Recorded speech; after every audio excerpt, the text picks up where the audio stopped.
Ladies and gentlemen, good afternoon. We ask you to please take your seats. Please give a warm welcome to Floydine Charles Friedel and Sarah Oyango. They will be joining us to do the land acknowledgement before we proceed. I'm going to give you a moment to settle yourselves. The music is going to gently come down.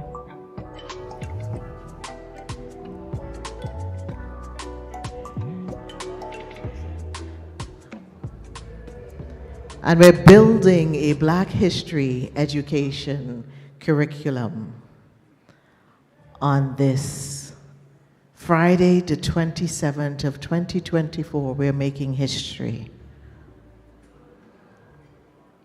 100 accomplished Black Canadian women welcome you. And we thank you for your attendance this evening.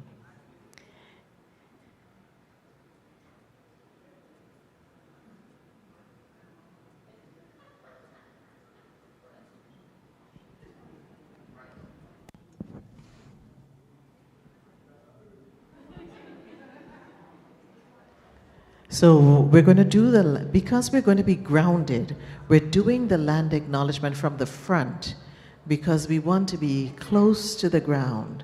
So if we can draw your attention, I'll ask our camera people to focus to the stage. Thank you. And we bring Floydine Charles Friedel and Sarah Oyango. Please give them a warm 100 ABC welcome.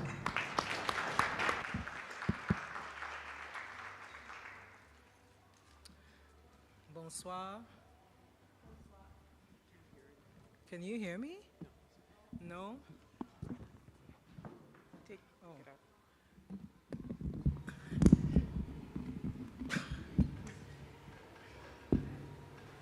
How's that? Okay, requesting permission to speak from the elder in the room, please.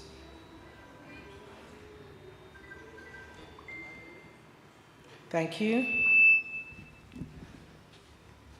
As people of African descent, we offer this land recognition in solidarity with the indigenous peoples of Turtle Island in the efforts and deliberate intentions toward decolonization. We acknowledge the land of Turtle Island that was never meant to be owned. We recognize that most of the land that was entrusted to the indigenous peoples was in some cases shared by choice, but all too often taken by force. We recognize the historical colonialism and the ongoing colonialism that has led to the present-day situation where land acknowledgements are offered in place of land. We acknowledge the complexities where we were promised land that was never given by those whose it was never to give. As people of African descent, we acknowledge the land of Turtle Island that sustains us, expresses deep gratitude to its indigenous peoples, and pledge to honor our dignity and divinity that ultimately connects us all. Ashe.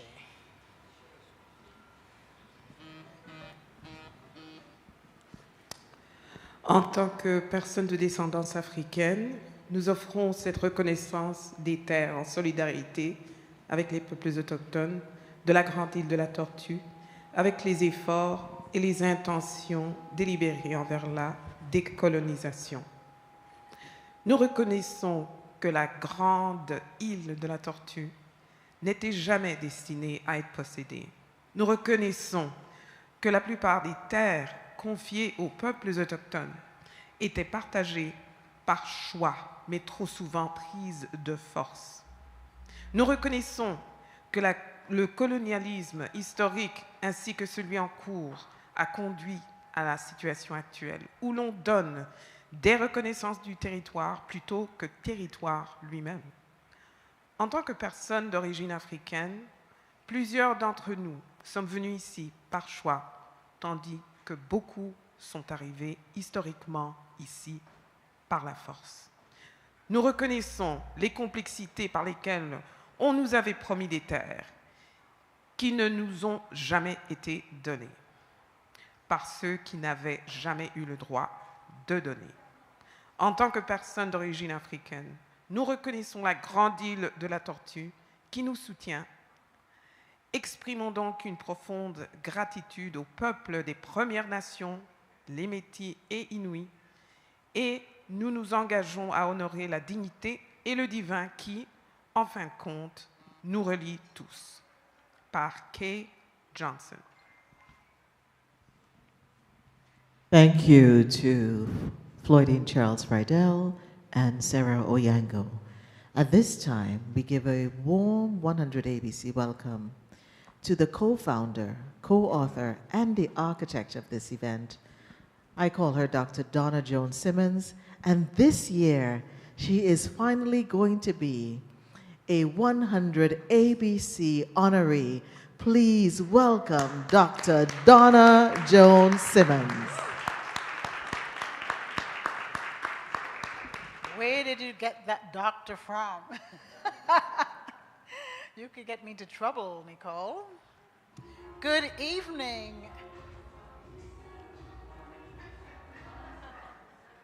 You could carry on. Good evening and welcome to 100 ABC Women's 2024 Symposium, Building a Black History Education Curriculum First, I want to take this opportunity to express our deepest thanks to the organizations that have empowered us to make this event possible. TD Bank, just share, and Heritage Canada. Thank you. Your support, including your financial contributions, has played a significant role in enabling us to deliver impactful educational events like this one. A heartfelt thank you. I would also like to extend my gratitude to our dedicated committee members, Dr. Camille Logan, Dr. Anna Jarvis, Jennifer Singh, Doreen Simmons, that's my daughter, Joeline Dillon, you met her at the registration desk, and Shannon Kilburn. A special shout out to our technical support team who just want to make me dance here with the music. Kit Trong, Malcolm Edwards, and Kenny Bass from KGBM. Our photographer Rose and Bailey, and of course our production team, Joan Pear and Nicole Waldron. You know, I've learned that when we work together, we achieve great things. Over the past few months, I've had the incredible privilege of working alongside our moderator and panelists. I felt like I needed to go back to school just to keep up with their brilliance. It's truly an honor to be part of this. We are absolutely thrilled to welcome you, our in-person and virtual audience, tonight, where we will amplify your voices on a topic that directly impacts our children and their understanding of our rich history. I genuinely believe that our children have the privilege to inherit such powerful legacy, and tonight is our opportunity to pass it on to them. On behalf of Honorable Dr. Jean Augustine, Dr. Denise O'Neill Green, and myself, I extend a warm, heartfelt welcome to all of you. This event is a culmination of efforts from 500 honorees. Yoo-hoo! Brilliant and talented individuals who have generously shared their wisdom with us. These leaders represent a diverse range of professions, including 77 PhD educators. I think that deserves a round of applause. And tonight, we'll have the privilege of learning from their insights. I just want to quickly share some of the professions we have within our database. And I can't see very well, so forgive me. We've got architects, we've got lawyers, doctors, we have dentists, we have storytellers, financial experts, cyber security experts, educators, entrepreneurs, STEM researchers, miners. The list goes on, but a healthy look. This evening is for you and our esteemed panelists, whom I believe reflect the voices of so many in our community. Our aim is to deliver a clear recommendation in a report on what Black history education should look like, with the belief that, as the Honorable Dr. Jean Augustine so wisely said, Black history is Canadian history. Without further ado, I will pass this on to the esteemed moderator, or is it the moderator? Sorry, my mistake, I already started wrong. We'll have Karen Bradshaw from TD Bank, one of our sponsors. Thank you, and great having you here, Karen. Karen and I worked together a long time ago, and she's one of our honorees.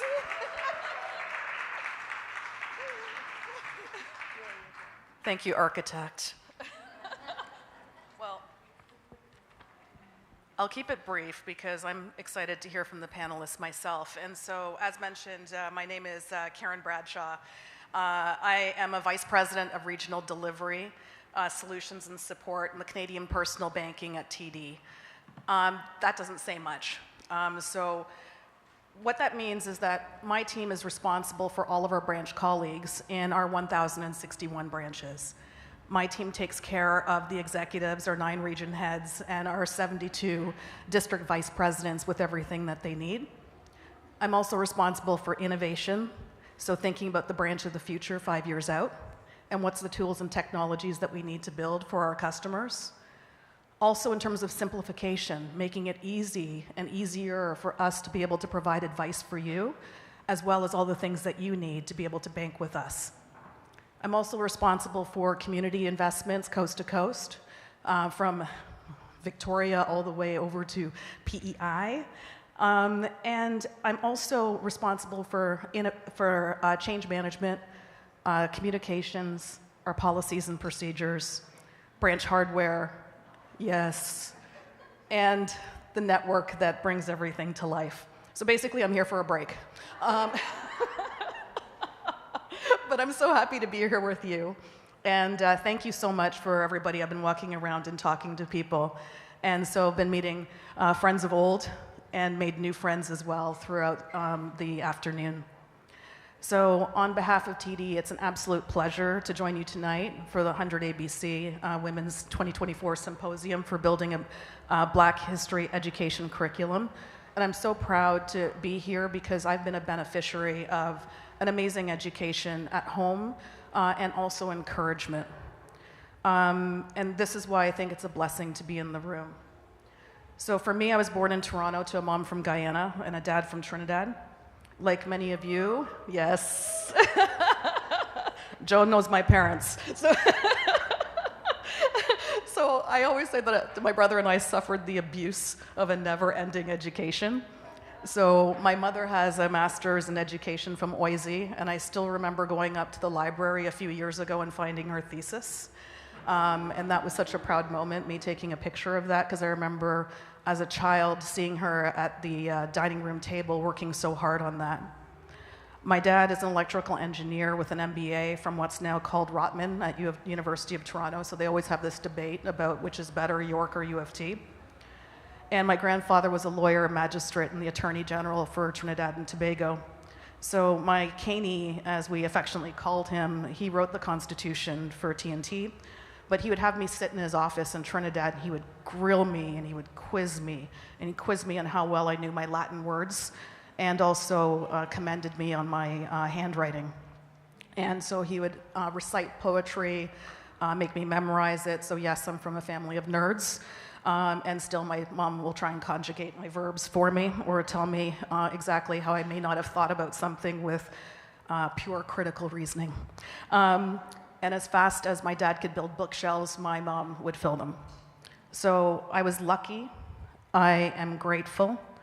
I was inspired by my parents.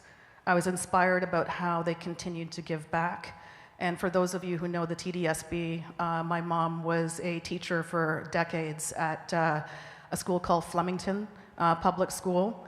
Flemmo, yes. And so when she retired, as a testament to her, I had to make 3 trips back to the school filled with all the gifts and cards and flowers when she retired. And there were several people who pleaded with her, please, you have taught my children, I have one more, can you stay to teach my next child? And they still keep in contact with her. But my home was rich with tapestries, rich with colors, Benin statues, ebony magazines, and a painting that my dad made over the fireplace of Bobby Seale. So when my friends from school would come over and I was young, and I'd proudly say, they'd say, who is that? And I'd say, that's Bobby Seale. If you don't know, look it up. But Albert Campbell Library, she would get films and videos and documentaries. My parents would pick and choose which elements that we would have to write an essay about. My mom would audit it for everything in terms of how I thought, how I wrote, my sentence construction, and my dad for accuracy. And that was my life. Although many of us, parents, great-grandparents, were born thousands of miles from each other with different cultures, foods, and languages, we're different, but we're unified. We're unique, and we're intertwined.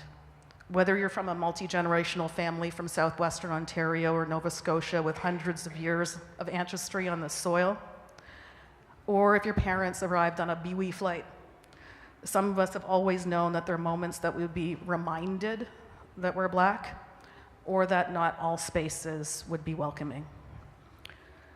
We prepared our families in terms of what to expect and how to protect ourselves, and I saw my mother doing the same in terms of protecting her students and arming them with the ability to use their words effectively.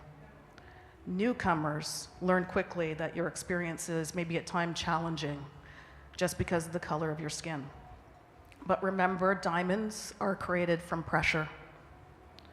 We recognize for Black families that long-standing racial inequities, systemic racism, and varying educational backgrounds and experiences have made greater challenges and a harder fight for equal opportunities.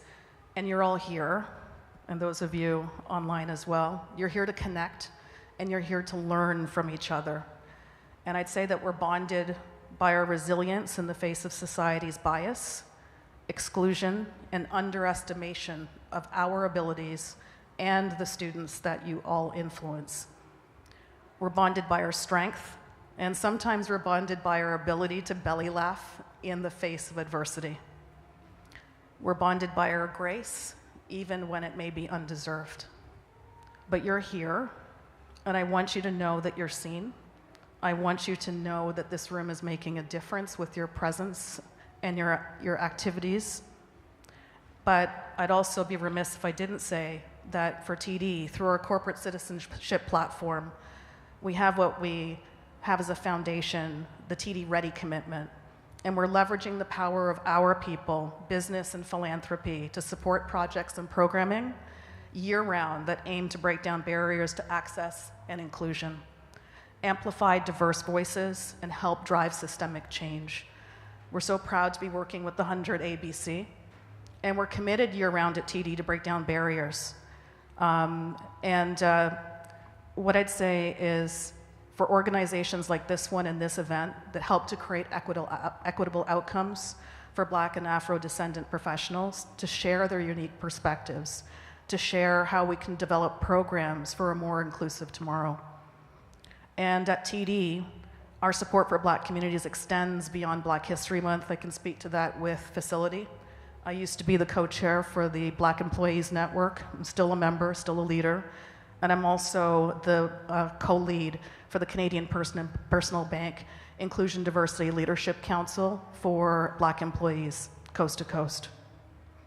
But we know that there's so much more that we need to do to amplify Black voices, to celebrate Black culture, and drive positive change, just like in this event. We're committed to marching forward together, celebrating and supporting our communities, customers, colleagues, now and in the future. So on behalf of TD, Nicole, Joan, the architect, everyone, it's thanks to you and the work that so many remarkable community members, no matter what your discipline is, you're here. And that I want you to know that meaningful change is possible. For the educators and the advocates in the room, tonight's about building connection, deepening that personal connection to each other, networking. And I want to sincerely thank you for welcoming me into this room, for the influence that you've had either directly or indirectly on my life, and everything that you continue to do to create a brighter future. You nurture talent, you nurture the next generation, and building more robust curricula will help increase the size of this room and other rooms with future leaders. So once again, on behalf of TD, thank you to the organizers. And I must say that as soon as I saw 100 ABC and Donna's name on there, I just said yes. I didn't even know what it was. I just said yes, so we say yes. Thank you to all of you, and we're proud to support you and help you write a brighter tomorrow and a brighter future to inspire future generations of Black Canadians and all Canadians that can benefit from understanding our history. Thank you.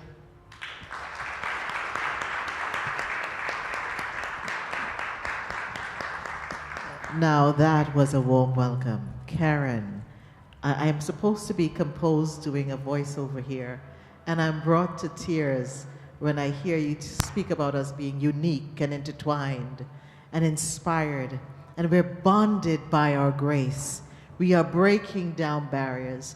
So thank you, Karen Bradshaw. Thank you, TD Ready for Commitment, for being ready and being here supporting 100 ABC Women so that we can continue to shine a light on Black accomplished women across Canada. Thank you so much. And so we're about to get into the meat and potatoes, as they say, of our program. And our architect was sharing with us that the women that are honored at 100 ABC represent a plethora of women, from robotic makers to truck drivers to poets to DI experts to beauticians to engineers to historians to miners to educators to cybersecurity experts. And so we encourage you, as we set the mood and we set the tone and we have the conversations, get to know who is at your table. And it is indeed an honor right now to bring on one of our honorees, who is the driver behind the change that is happening in this room tonight. She is a change agent. For the last 30 years, she has demonstrated her commitment to improving the lives of others through her work in the community. She leverages evidence-based, Afrocentric interventions and strategies to foster an African-centered pre-ex within organizations and the broader community. Floydine Charles Friedel is committed to empowering, educating, and advocating for the programs and service needs of diverse Black communities in Canada and globally.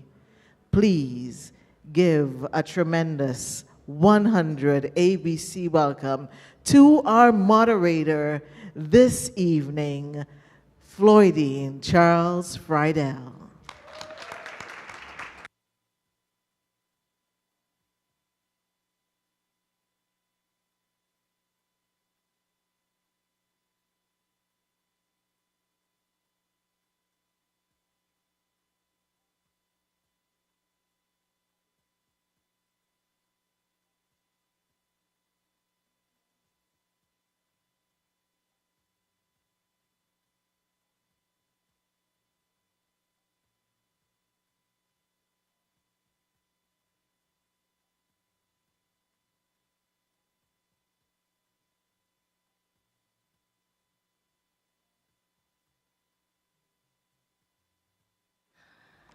Again, it is indeed a pleasure to stand before you this evening. Just going to take care of some housekeeping matters. On your tables, you have notepads, yes? And pens donated by Kafkan Social Services. You may take those home. Not the centerpieces, but you can take the pens. So though that is for you to write down any thoughts or ideas that you may have. The other thing that you should know, that there is the beautiful Ifeomi over there. And this is for the moderators, for the panelists. So when she sees that go, you see that go up? That means you have 5 minutes. You've spoken for 5 minutes, and you have, I'll give you 90 seconds to wrap up. So 6.5 minutes each.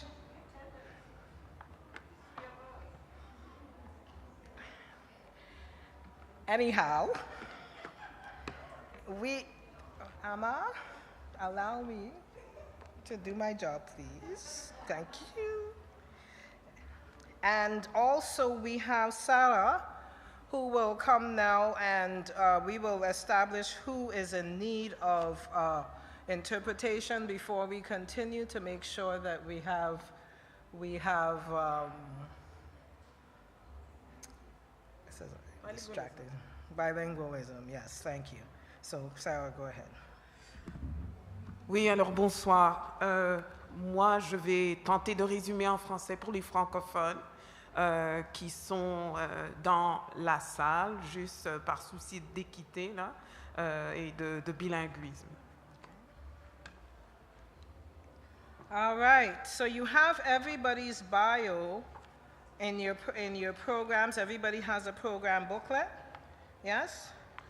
So I am going to call upon the first group who will be speaking on the theme Trailblazers and Trendsetters, Stories of Black Canadians pre-1985. And so please welcome warmly Ama Harris,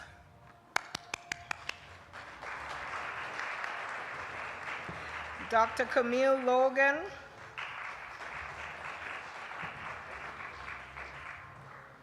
and Janelle Scarrett. So they will be sharing with you their insights into this topic, and we will let you know when you have your 90 seconds remaining. Sarah, please. Alors rapidement, le thème de la première table ronde sera pionniers, pionnières, et ouais, c'est ça. Donc les panélistes vont partager leurs expériences, leurs histoires au sujet de personnes qui ont ouvert la voie. Okay. Janelle is first. So please go ahead. Wait for me to start my time. Good evening, ladies and gentlemen. Just getting myself a few more seconds. I wanted to say that as I begin, I'm mindful that my ancestors walk with me, and they walk with you. And I ask permission of the elder to speak, so I see the Friedel family matriarch, and I'm asking permission to speak. She's not here. Yeah, stop me. Thank you. Thank you. A smile and a wave, I'll take that. So I want to share with you, as soon as my phone turns back on, I tell you, this is an iPhone. I'm getting used to it. I am definitely part of the Samsung family, and this is new. But there are three things I want you to be mindful of as I speak. One is that the history of African Canadian trailblazers and trendsetters is ancient, and it is world history. I want you to be mindful also of the fact that African history is defined by our creativity, our prosperity, innovation, and our contributions to world progress. To serve our children, thirdly, to serve our children and youth, the curriculum must share information about the contributions, innovations, and accomplishments that distinguish us, shape our identity, and invigorate our possibilities. So firstly, trailblazers and trendsetters of African Canadian heritage is part of ancient and world history. So the exploration of African Canadian history is a journey of self-recovery for everyone, because it is about the history of the world. It is a process of unlearning and uncovering truths from the perspective of African people, and it's an important gift to African Canadian children, in particular, who can now access the prevalent narratives from across the globe that serve to minimize, deny, and belittle our humanity on their handheld electronic devices. It is personal. Our children must know, and we must start the conversation about our Canadian history with an understanding of our ancient presence and status as great trailblazers and trendsetters. African Canadian history is defined by our creativity, prosperity, and innovation, our contributions to world progress.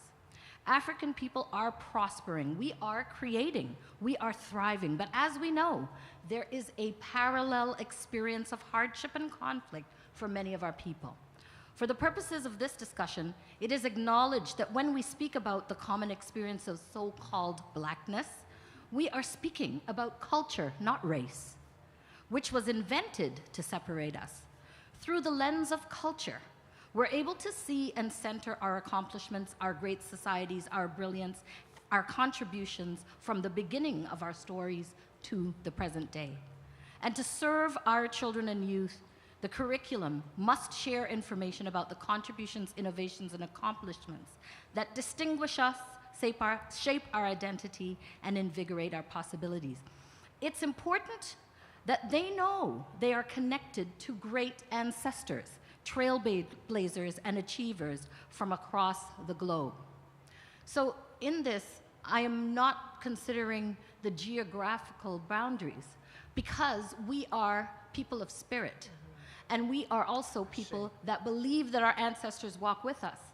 And so how can we start the story of who we are without going back further and really talking more about the brief interruption?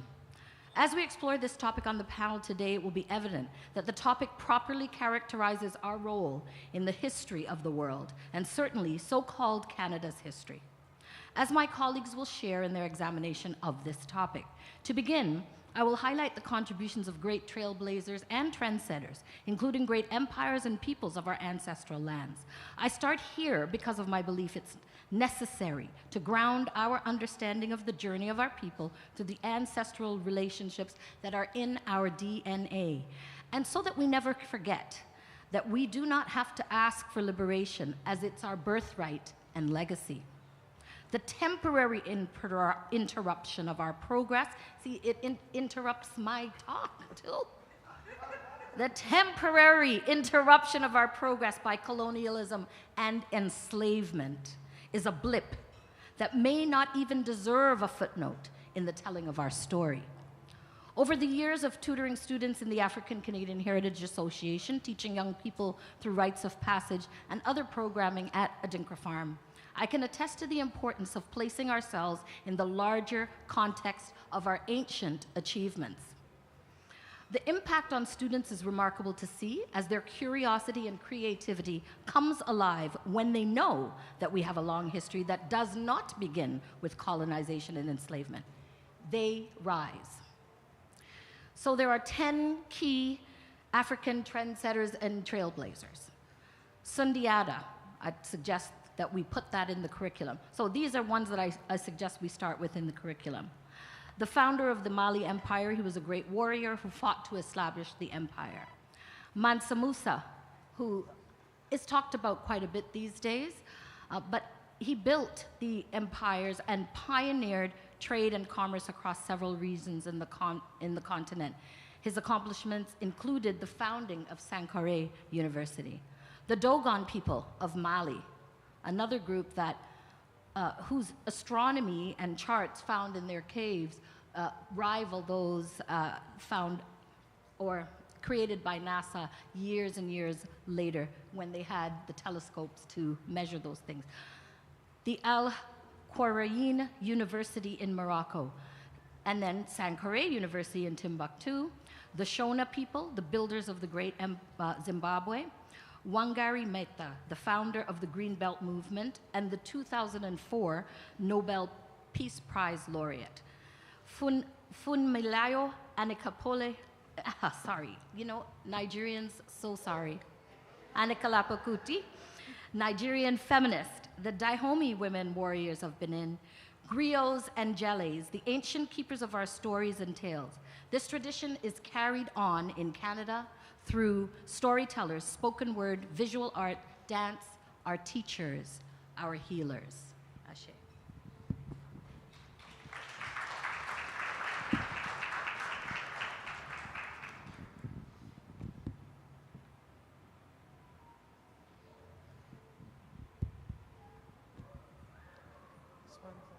So Janelle, could you tell us a recommendation? You said you gave us 10 points, but perhaps you can let the audience know what one recommendation you would make in terms of the intent to have this curriculum moving forward, please. The main recommendation is that we need to understand that our children are connected to their ancient trailblazers and trendsetters. And so we're not going to start the story at the interruption of our progress with enslavement and with people who were prominent in the struggle against our oppression. Because I think when we talk about ourselves only from the perspective of our oppression, that becomes our defining element. And I remember as a child thinking, when I saw Roots on TV, why didn't they, I would have fought. I couldn't, what? They just, you mean, it, no, right? And so you feel disempowered by aspects of that. It's good to hear that there were people resisting all the time, but I think our story is greater than a story of resistance. Our story is one of creation, innovation, and trailblazing. Thank you. All right. And now we move on to Camille. Amar. All right, Amar, you have 8 whole minutes. Thank you. And another 90 seconds to make your recommendation. Please proceed. Okay. With that dynamic backdrop painted by Giselle of specific powerful African empires, let us look at this landmass, now called Canada, a member of the Americas. The works of Ivan van Sertima, von Wothenow, sorry about the name, and many others list significant evidence of the African presence in the Americas. Joan Covey's chapter titled African Sea Kings in America, for example, in the book The African Presence in Early America, provides evidence of African map makers significantly influencing the later maps of the Europeans, thus making their mark on early exploration. Why is it important? The African presence in pre-European entry into Canada, into North America. You see, in addition to stating the ingenuity of the Africans to navigate the oceans, is the reality that the configuring of a country paints a visual of a fabric being woven together using as its threads the peoples, us included, who inhabit that land, their interaction with each other and their surroundings. The African threads began to interweave the fabric of the Americas with the indigenous people of the Americas. Here we will move forward to the colonizers who arrived on this land with Africans they had enslaved. Actually, Janelle paints the picture so beautifully. She calls it an interruption of African diasporic progress. Really apt. But what are those Europeans? They came here and they couldn't understand the Micmacs. And who did they go to? An African man, Matthew da Costa. Now, unless he got divine intervention for the Micmac language, he lived here before. And we got to keep that in mind. This interruption of enslavement could not deter the resilience, the ingenuity, the determination of peoples. So now let us leap forward and talk about trailblazing communities featuring central figures. I'll start with Ariel McCoy, an African man born right here in Colchester, Ontario. They always give you a picture of him and he looks kind of white. No, he said he was pure African. That's his words. He invented the automatic engine lubricator, the first one, so that steam-powered engines no longer had to stop during travel in order to have their engines oiled. This impacted trains, ships, and steam-powered engines. An impact felt not just in Canada and the US, but over the entire world. Athletics, George Dixon, born in 1870 in Africville, Nova Scotia. George Dixon placed Canada on the map by becoming the world boxing champion in 1888. He's the first Canadian of any race, any color, any whatever, who was a world boxing champion. What about Marcus Mosiah Garvey, born in 1887 in JA. Here I'll read directly from his wife's book, his son's word. My father, Marcus Garvey, understood his destiny to be that of a leader charged to unite all Africans worldwide. In 1914, he founded the United Negro Improvement Association and the African Communities League, UNIA and UCL. The UAIA had a building right here in Toronto, and us older folk used to go there for community meetings towards the advancement of the African diaspora. Viola Desmond, anybody with a $10, check it out. Viola Desmond is on our $10 bill. But when she went into a theater and refused to come out of the white section, they hauled her out to jail and fined her. She fought it all the way to the Supreme Court. Well, in 2012, Viola Desmond received the first posthumous pardon in Canada. In 2017, she was included in Canada's Walk of Fame. April 1954, Barbadian-born Donald Moore led a delegation of women and men to the federal government's Minister of Citizenship and Immigration. Other prominent names mentioned were Bromley Armstrong of Jamaica, Stan Grizzle, born in Canada, of Jamaican parents, and Jamaican Harry Gary. They protested the restrictive immigration policies aimed at the black community, and it led to the implementation of the West Indian domestic scheme, focusing first of all on Barbados and Jamaica, but then it extended to a lot of the other islands, and praise God we're out of that now. Contrast newspaper, founded in 1969 by Al Hamilton, born right here in Canada for generations, and Olivia Babsy Grange of Jamaica. Contrast newspaper set out, in their words, to be the eyes, ears, and voice of the community, and they were. They also gave birth to a number of journalists all over Canada and outside of Canada, and some of them started their own papers. So we have the Share newspaper publisher, Arnold August of Trinidad and Tobago, and the Caribbean Camera publisher, Trinidad-born Anthony Joseph. They are indeed the voice of our black people right here. Black Action Defense Committee. Though they were founded in 1988 by the late Dudley Laws, late lawyer Charles Roach, late activist Sharona Hall, and also educator Lennox Farrell, who is still with us, they used to be freedom fighters in the 70s. They dealt with police racism against especially our young men. And they fought until they got established the Special Investigations Unit, because they felt police could not really investigate themselves. CAISO. Who knows about CAISO? CAISO, CAISO, hey, raise your hand. You ever hear CAISO? Yes, Calypso, CAISO. Well, it's a cancer gene now, because Dr. Juliet Daniel, a Barbadian Canadian at McMaster University in Hamilton,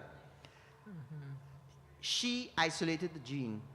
And she has people in China and all over the world talking about CAISO. A very, very difficult gene, though.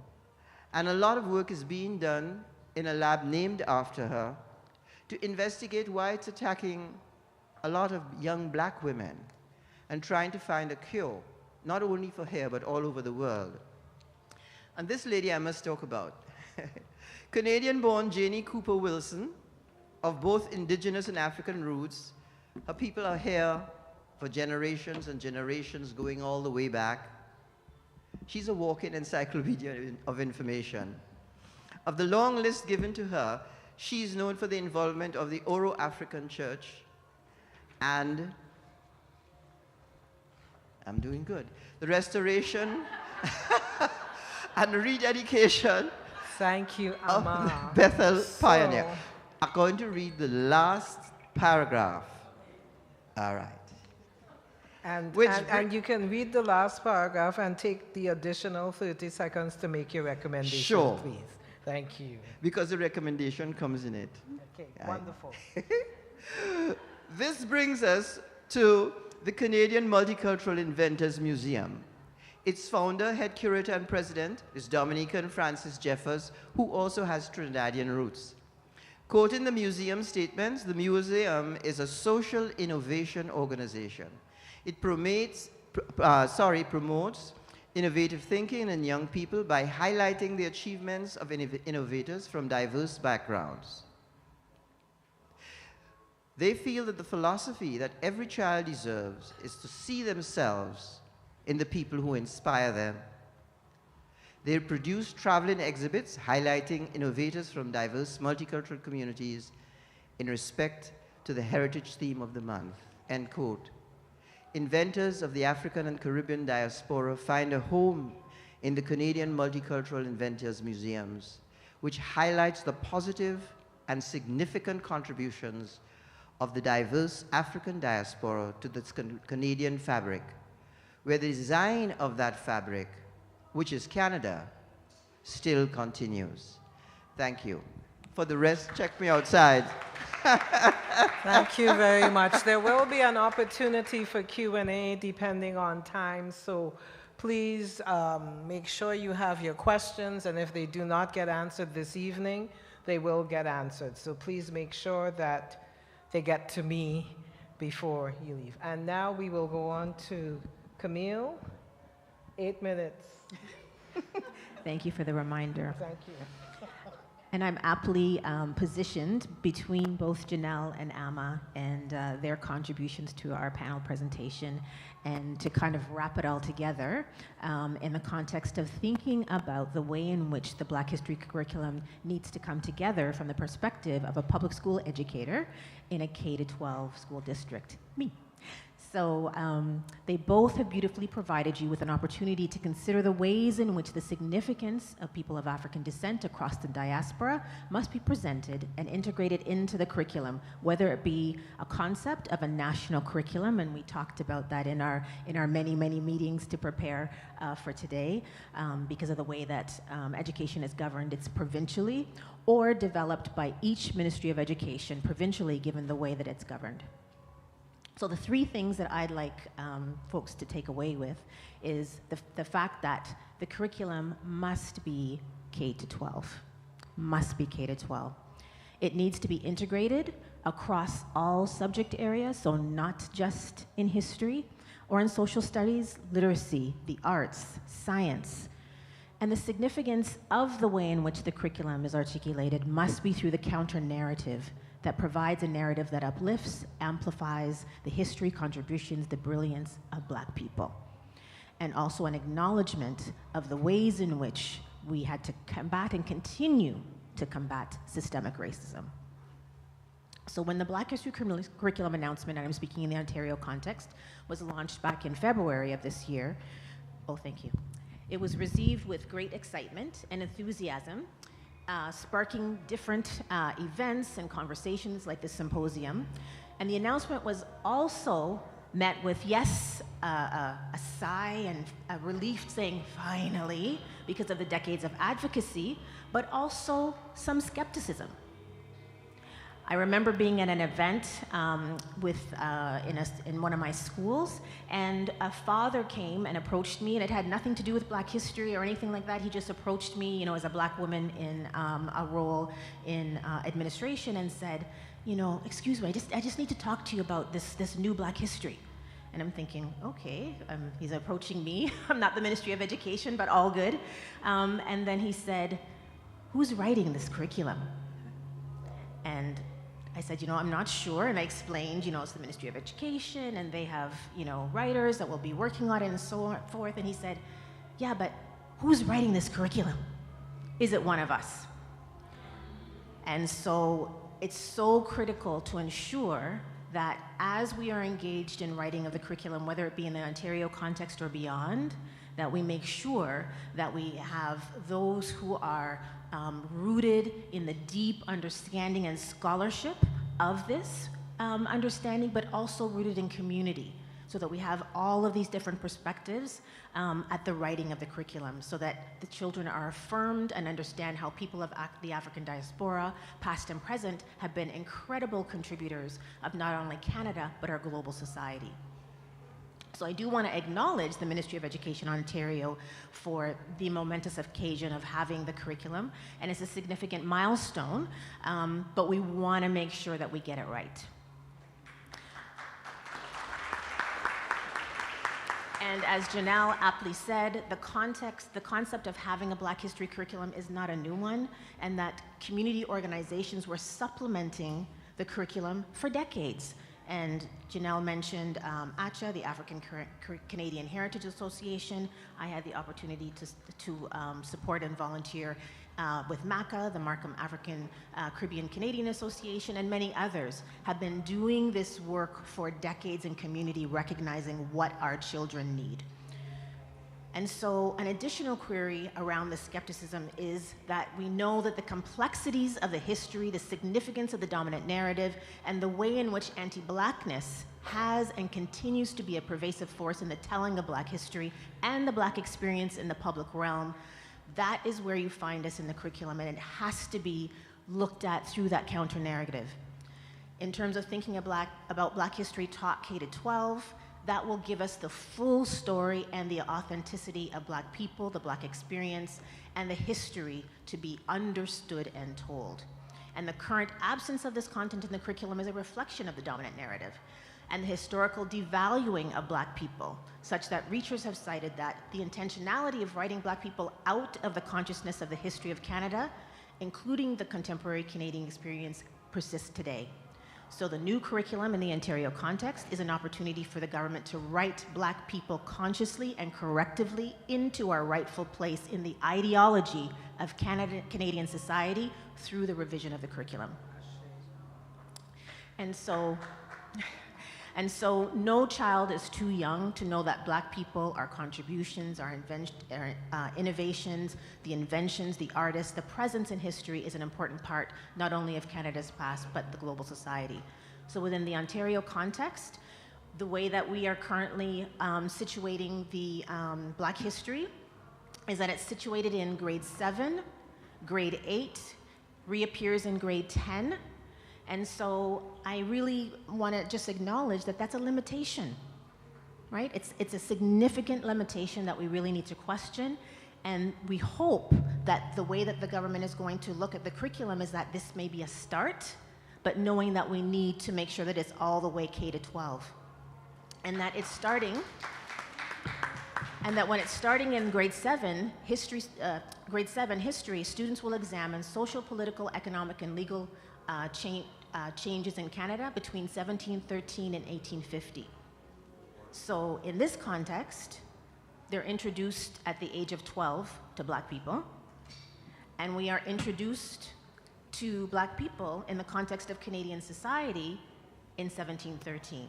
And as both Janelle articulated, the significance of seeing what our ancestry and that richness to where we are today through the context of what Amma said is so, so important. And that interruption doesn't become the dominant narrative of the way in which children see ourselves in terms of Black children, but also all children who are the recipients of the curriculum. I guess that was a mic drop.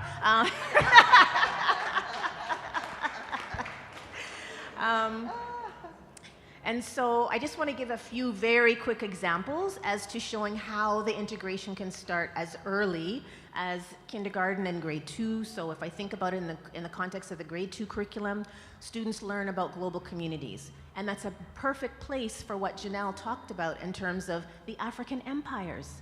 And for us to be able to start there, talk about the African diasporic history at the pinnacle of where our story begins.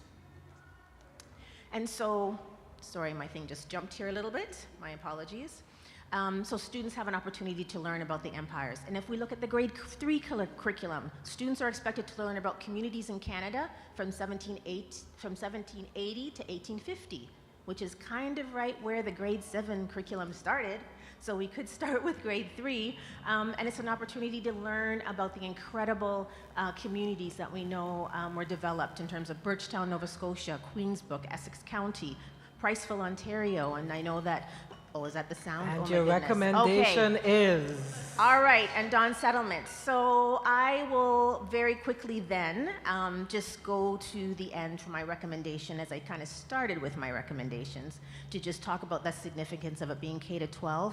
But most importantly, I want to leave you with the assurance that we must speak to the fact that it is systemic racism and the way in which anti-Blackness has historically been told into our story with all of its complexities that must be interrupted, and it cannot be told as though there were just a few bad actors and that it was the work of a few individuals.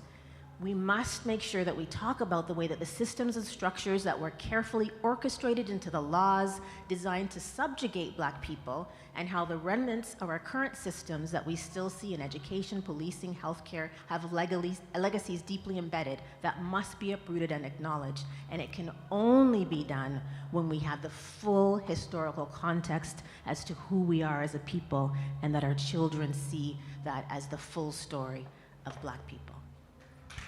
Thank you, Janelle, Amma, and Camille. That was pretty well done in such a short period of time, don't you think? I am sure you all can clap better than that.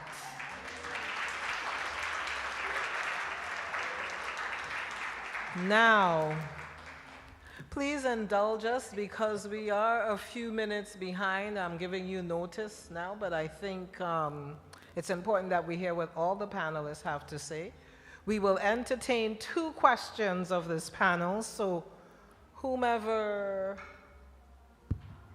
is there a microphone person helping us with the floor? 2 questions.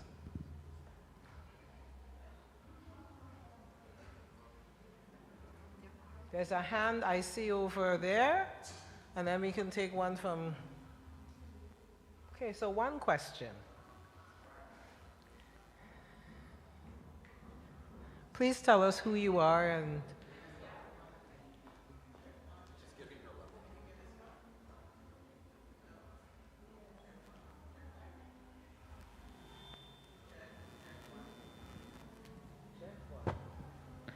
Oh yes, we got sound.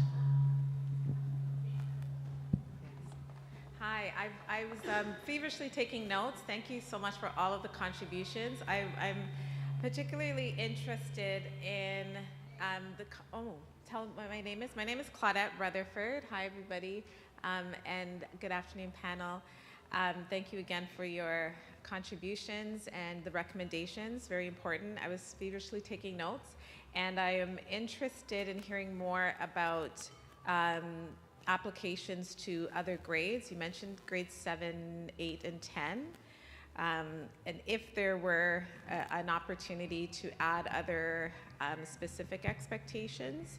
I know you mentioned grade 2 and 3, and I'm wondering about grade 5, some of these other spaces. I know this is a very specific question, but just wondering if we could hear more about other applications to curriculum beyond 7, 8, and 10.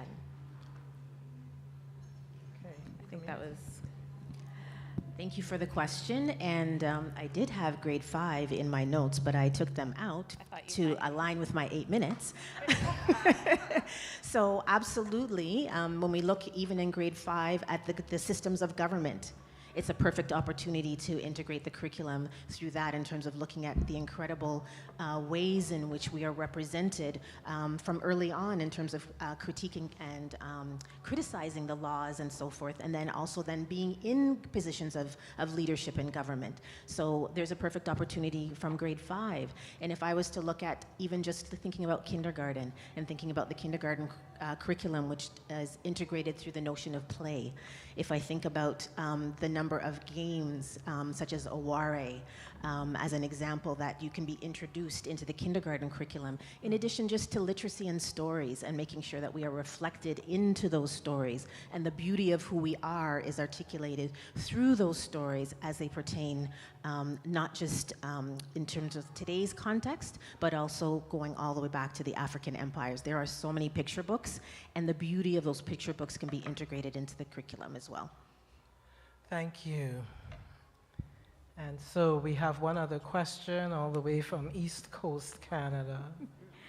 Hello. My name is Sylvia Paris Drummond. I'm in Halifax, Nova Scotia with the Delmore Buddy Day Learning Institute. And so I wonder about the opportunity of creating a network. So we acknowledge that the education is provincial, but what about if we kind of creatively form our own curriculum enhancement for across the country? Because we know that the history of our country is intertwined across for all kinds of reasons that, not to talk out loud, that I know that people know about in terms of the work, but I would say perhaps this is the beginning of a chance to kind of think that through and maybe collaborate across. So not only are we from P to 12 and all those pre-primary and such, but we're also across the country uniting our voices, telling the full contributions to Canada and from Black Canadians. Thank you. Hope you wrote that down, Sylvia. And again, please, please say thank you to our first panel who started off our conversation about trailblazers and trendsetters, stories of Black Canadians pre-1985.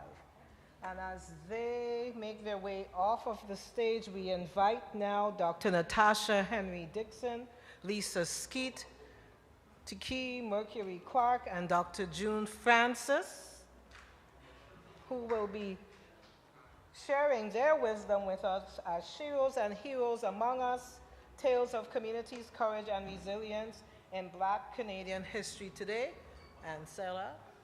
Oui, alors la prochaine table ronde portera sur les héros et héroïnes parmi nous, récits de communauté, courage et résilience dans l'histoire des Noirs au Canada. Okay, so while they're getting settled, we need your help. Anybody happen to see a phone that has a beach case cover on it? On the screen. Because one of our presenters lost their phone and all their notes are on the phone. Nobody has seen a phone? What? These on the screens. Yes, somebody's called it already. Everybody be quiet.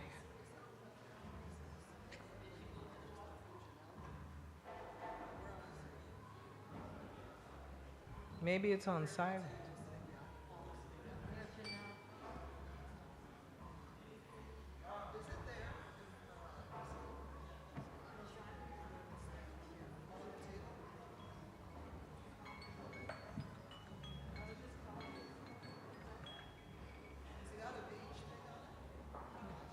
Beach, yes.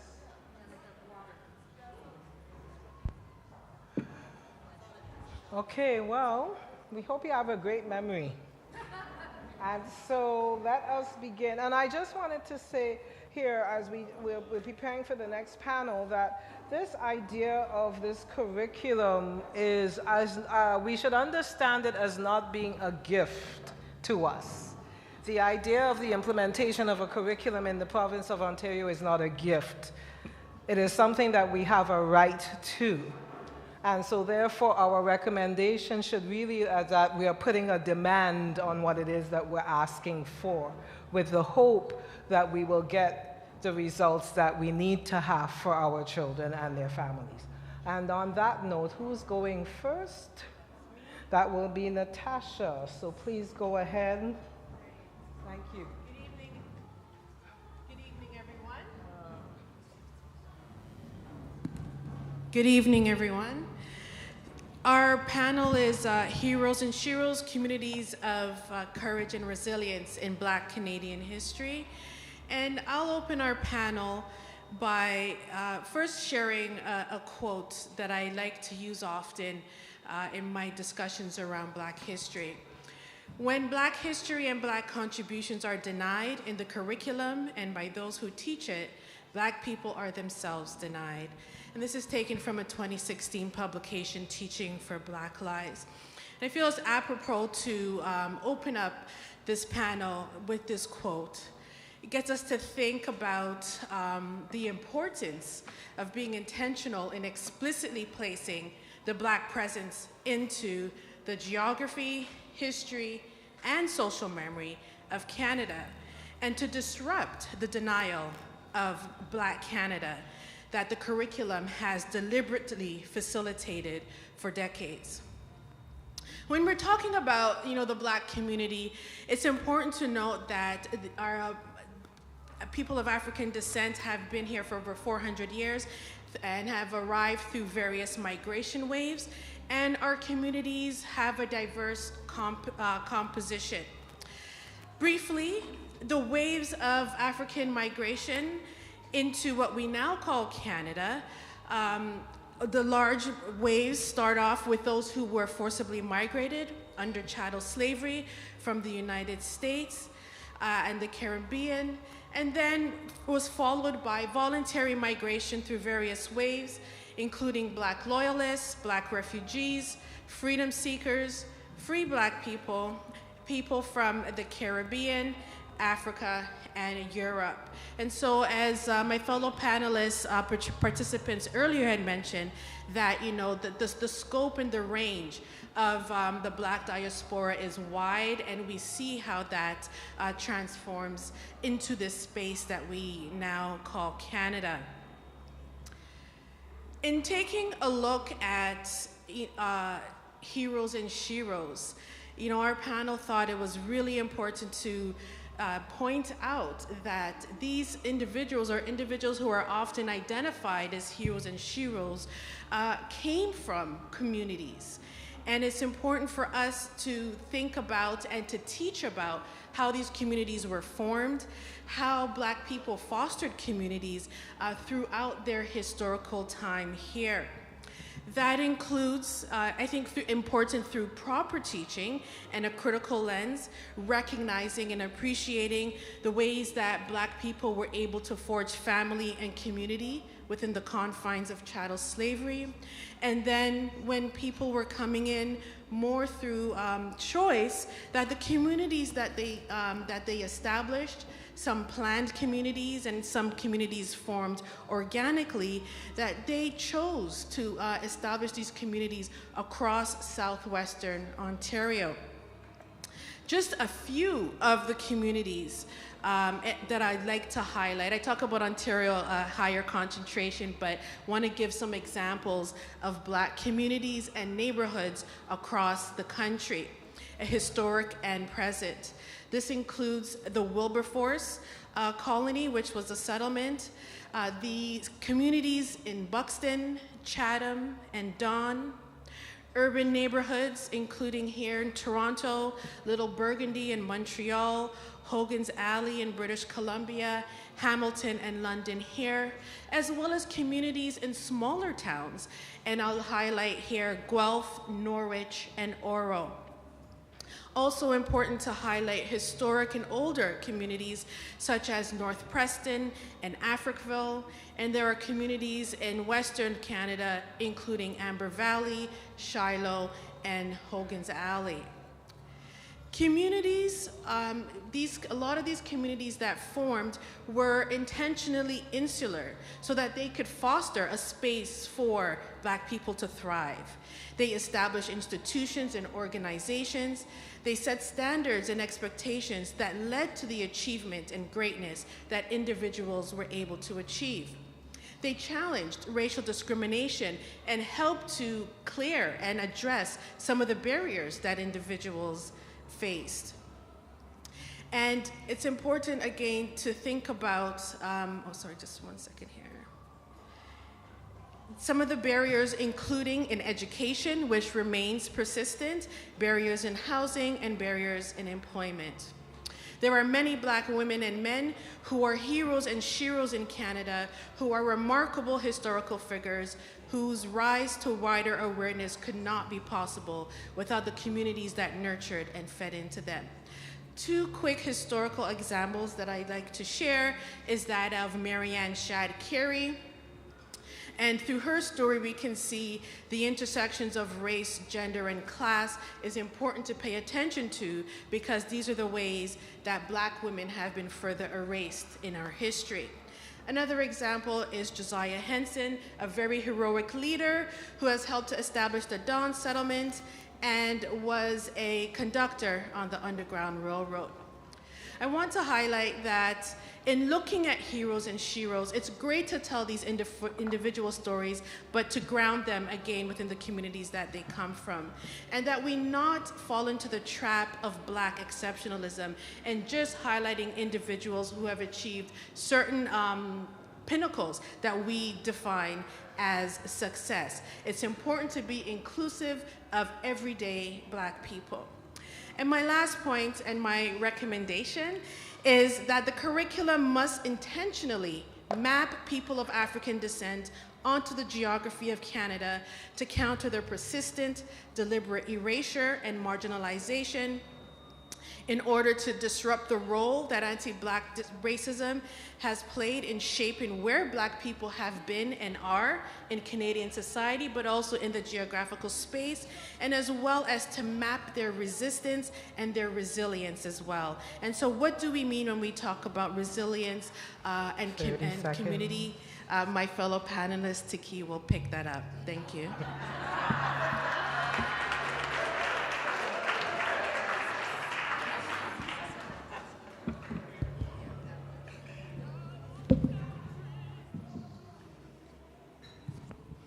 Sheroes and heroes.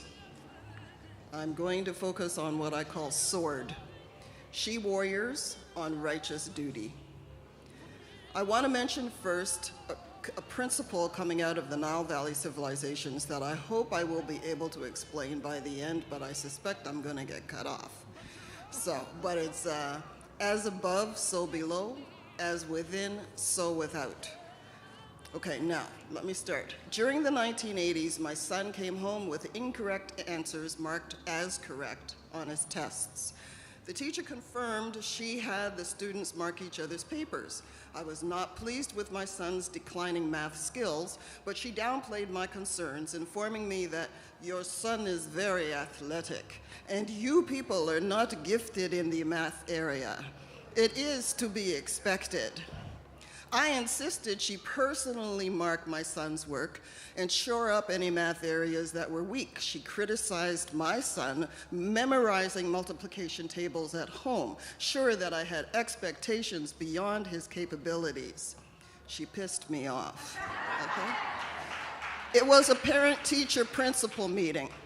My son's teacher casually admitted that for the last 3 weeks, she had kept him in the classroom for the entire lunch period, only allowing him 10 minutes to eat his food, which meant most of his lunch went uneaten. He was in grade 3.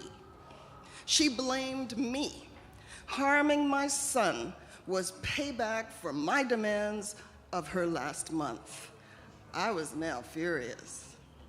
It was when both the principal and the teacher threatened to report me to the Children's Aid because they thought it cruel to insist of a Black boy the same level of accomplishment in math as, quote, normal children, unquote, that I lost it. With breathtaking fury, I stood up and swung my heavy tote bag with all my might and knocked the principal out of his chair. I grabbed that ignorant, racist, soul-killing excuse for a teacher by her throat and squeezed, just as how she was squeezing the joy of learning out of my son, just as she was filling his head with limitations, with incapabilities, with I can't do. And just as she was turning blue, I brought my fantasy back into myself. I stood up, looked at the principal and teacher still sitting in their chairs, and in a quiet, ladylike, measured voice, told them they were free to call Children's Aid, but they needed to ask themselves how denying my son lunch and fresh air for 3 weeks would be seen by others. I also told them what I thought of them, but I'll keep that to myself as I don't think the statute of limitations expires on that kind of stuff, okay? I transferred him out of the French immersion school, tout de suite, okay, and enrolled him in the local English public school. I could say it was much better, but I'd be lying. I don't have time to detail the many attacks that occurred, but this school and its staff were more pernicious in their tactics. So I still had the role of she-warrior on duty. I was a very frequent unwanted visitor at that school. I even played the role of sword, she-warrior on righteous duty for one of my brothers one late March in the 1970s. Just by chance, I found out that he had been tricked into quitting high school 5 weeks earlier. He was a C+ student and it was his final year. The principal told him he was expelled for playing hooky. That's a back in the day expression for skipping school, okay? My brother, not knowing any better, thought it was a fait accompli. Okay, it was final. He hadn't told my mother yet. Meanwhile, the principal marked my brother down as having quit, since he was well aware that neither the grounds nor the steps required to expel a student had been fulfilled. Now, I went to see the principal the next day with my brother, and even in my presence in that class, the principal actively discouraged him from coming back to school, declaring that he had missed too much work to actually catch up and graduate, suggesting he come back in September. Well, I disagreed and insisted that my brother be reinstated because I had learned that this principal had systematically targeted black male students, including 3 of our cousins, using the same tactic. When they came back in September, he wouldn't let them in. I really wish I had the time to tell you the juicy things that were revealed and what I told the principal about himself, but you know, I don't think the statute of limitations has expired yet, so. I came by my sword role through natural lineage. My mother had been my sword on many occasions. I remember meeting my guidance counselor in grade 8. At that time, I was already writing for community groups and was a paid lecturer under the auspices of the Library of Black People's Heritage. I wanted to go to a collegiate because I wanted to be a writer. My guidance teacher was puzzled. A writer? There are no Negro writers, he said. Now I was puzzled because I proceeded to name just a few of the authors of the books we had at home, but he just waved at me dismissively, declaring, I never heard of them, but you people make good hairdressers, so I'm sending you to Danforth Tech. Yeah, good hairdressers, yeah, okay. I didn't argue with him. I knew what to do. I went home and told my mom, my sword. She had waged war on my behalf before. She met with the guidance teacher the next day and voices got a little loud in his office. I can't tell you what she said, but when she was done, she exited the office, the counselor was beet red, and I went to a collegiate.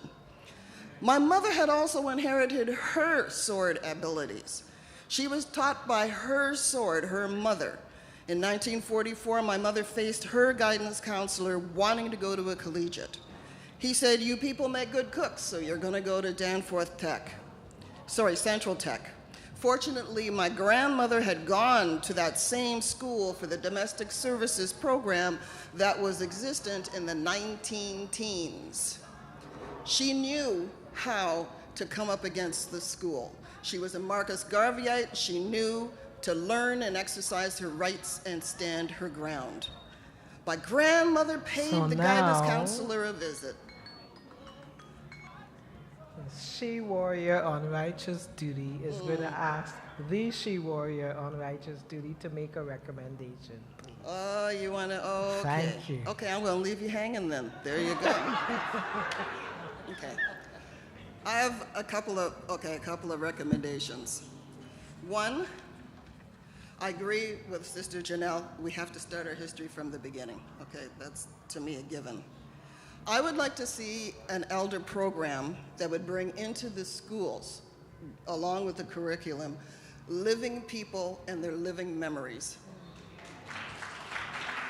I'd like to see and make sure that we are getting all perspectives on the different events and the different challenges that people faced.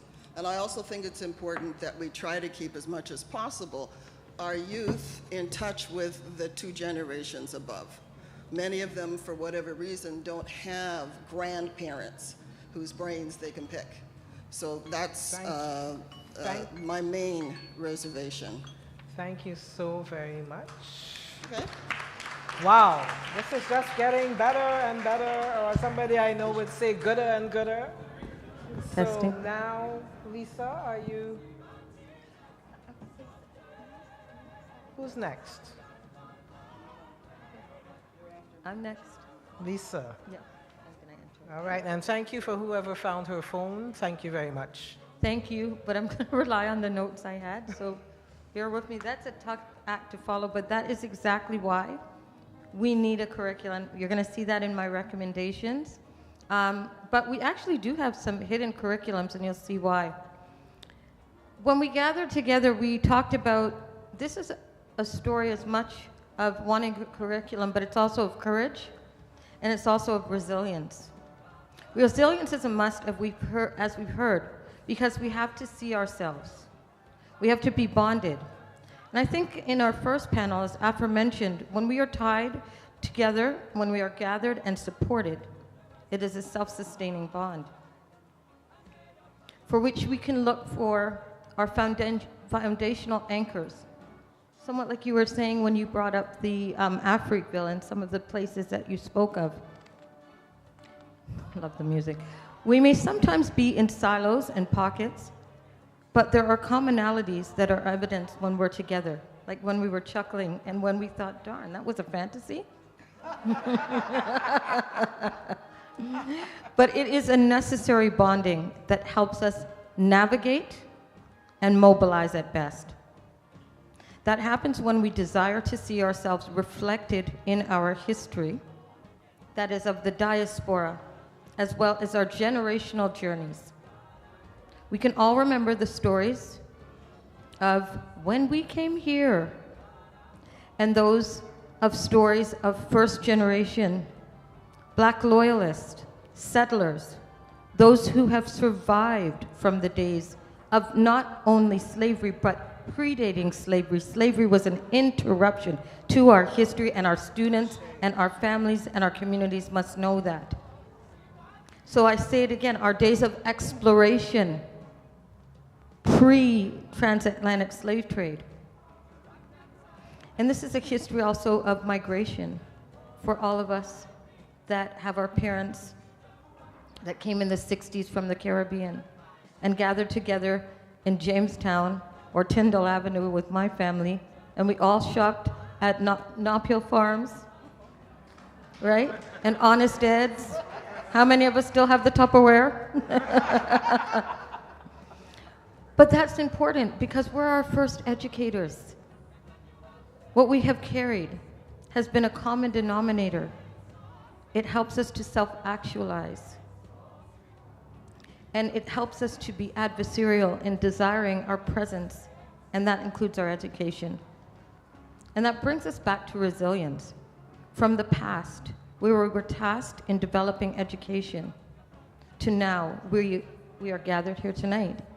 We desire a curriculum that is both factual and inclusionary, but it must be certainly for us, by us, and everyone else. For every student, for every educator, but also for our communities, because it is empowering. Why wouldn't the world want to know that we are such an awesome people? From the time of old, from ancient civilizations, ancient Kemet, Mali, Africville, townships. So the importance of such a curriculum does more than inform individuals of events, but validates our presence, our contributions, but just as important, debunks the stereotypical, harmful characterization of who some may see us as.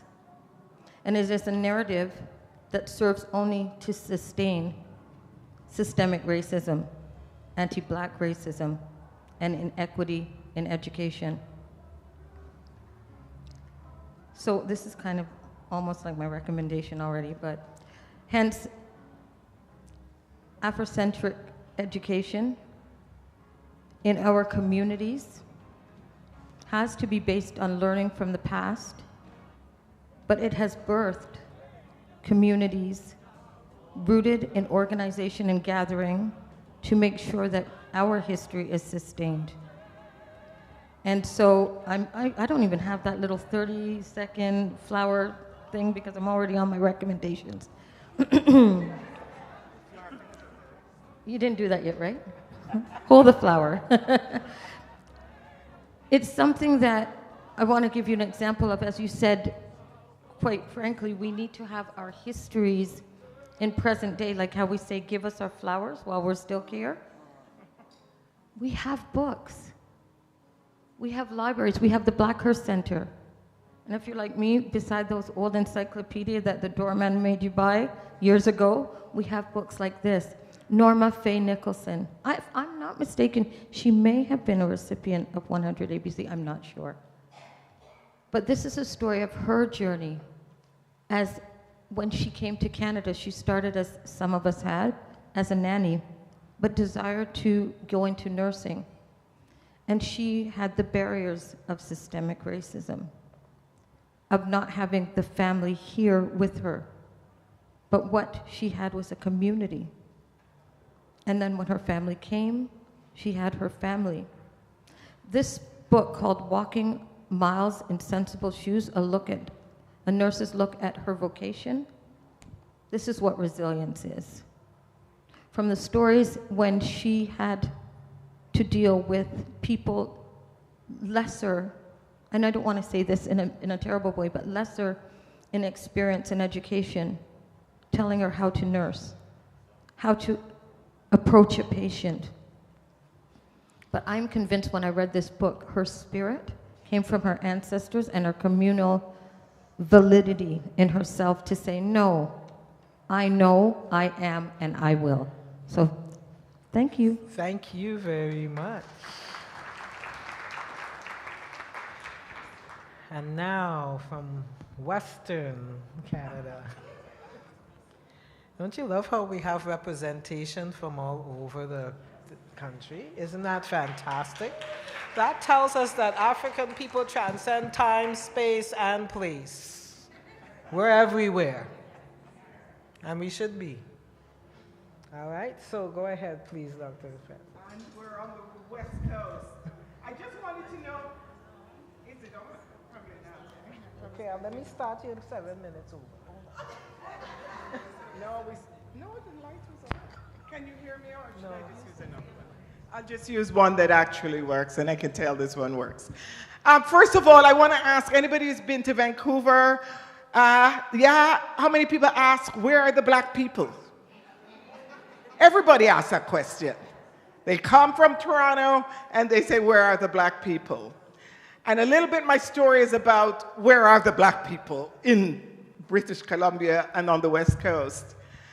I want to start, though, by two things. One is to say that education is critical because it wasn't that black people were just forgotten in the educational system.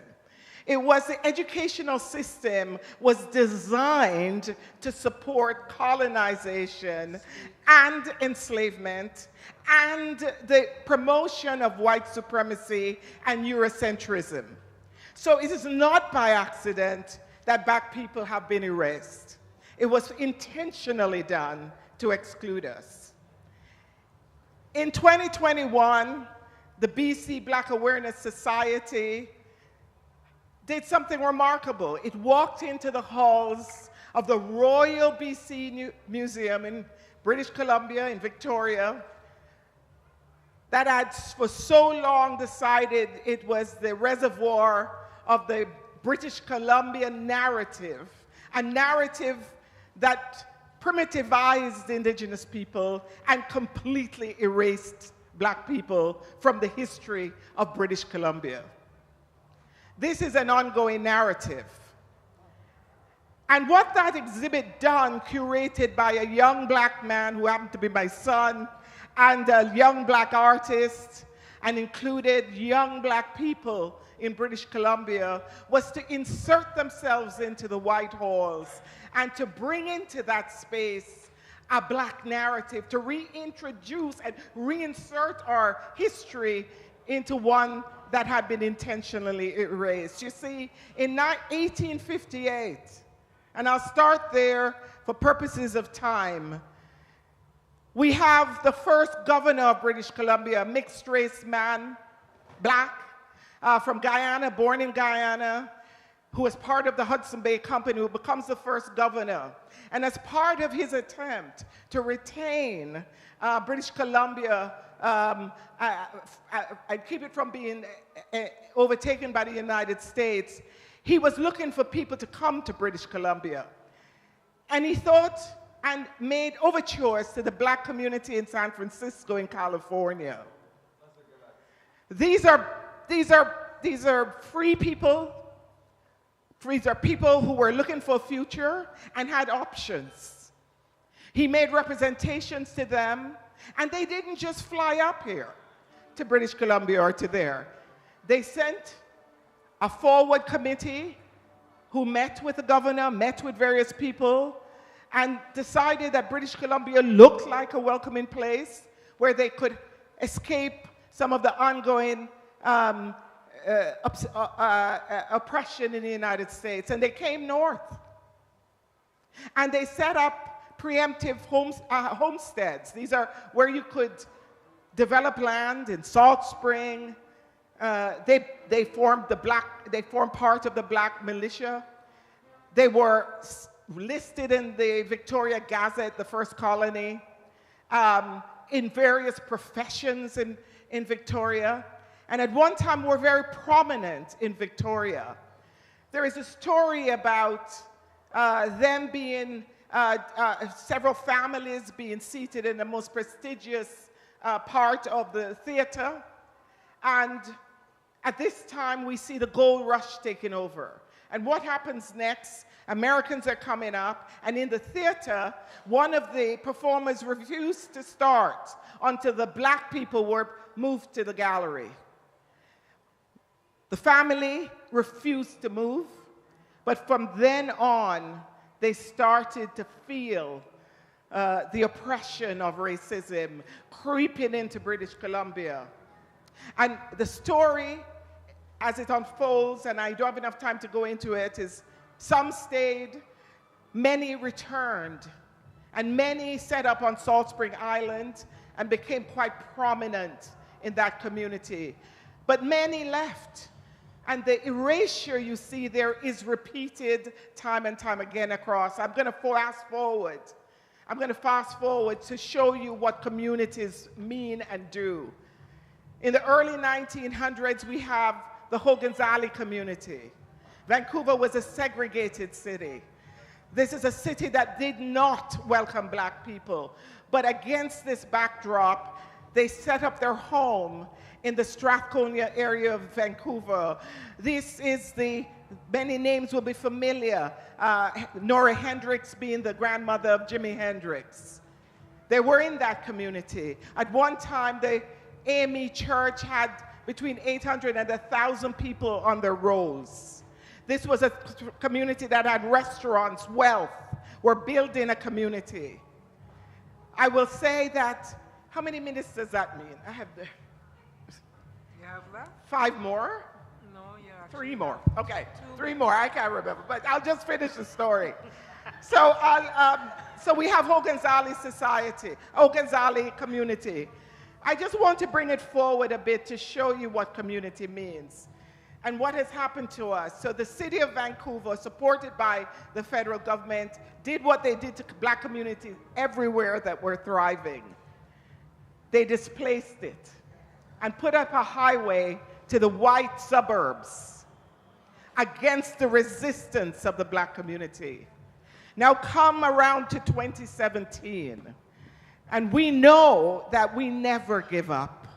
And so in 2019, citizens got together and demanded that the city of Vancouver return one of the most expensive blocks to the black stewardship of the black community, where we, thank you, the first city to put a cultural redress in its city laws. And I will say that today we are running the first supportive housing that prioritizes black and indigenous people, called the Nora Hendricks House. we're establishing a land trust that will return housing to the Black community. And the block that is promised to us will use a land trust model. And I just want to reinforce for everyone here that the land trust model was designed by the formerly enslaved people in Georgia as the first land trust. And it's our people that did that. So I'm sure you hear the story of the echoes of the Black continuum. Thank you. Wow. Any recommendation? I do have 3 quick ones, if you don't mind. We can take one. Okay. They all flow into each other. But the one that I really want to reinforce is we need to ensure research and teaching in universities are appropriately done by us, for us. We can't expect teachers to go into everything I've done in British Columbia. All my work has shown me teachers have no idea. No idea. And if we don't correct this at the university level, we will continue to have teachers who are ill-prepared to teach our students. Ashe, Ashe. Wonderful. Oh, come on, come on, come on. Warm your hands up and clap, clap, clap, clap, clap. 7 brilliant women who have come before us. Any questions?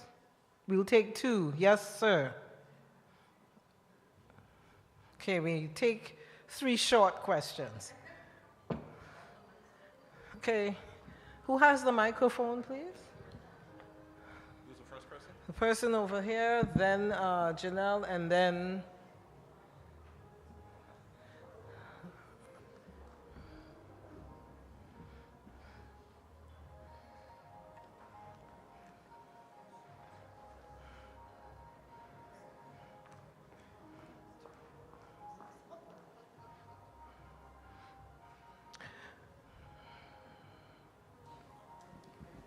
Hello? All right, great. My name is Dwayne Genus. I just had a question. So I think it's really important that we figure out how we engage parents in the educational process. You know, they're integral to a child's learning and their development. The second part is how do we make sure that our children know themselves, know what they came from, right? I know for myself, there was a point where I realized that to know who I was, I needed to know what I came from. So I had to go back and ask my parents. My parents are Jamaicans, and you know, they never told us a lot about where they came from or what their experience was. I had to go back and ask them, who are you? And they told me stories. And the stories were so rich. So I think the question that I'm asking is, and it's a bit of a recommendation too, is there a way to weave, I guess, a project into the educational experience where children are connecting with their parents? They're asking them who they are, the stories of what they came from. Because the stories of that is our history, is their history. Okay, thank you. Is there a way?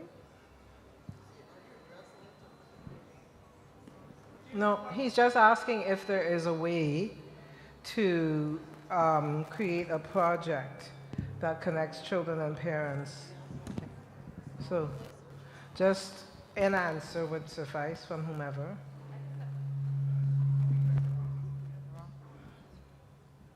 Funny enough, that's kind of like a prelude to what I'm going to talk about in the next panel.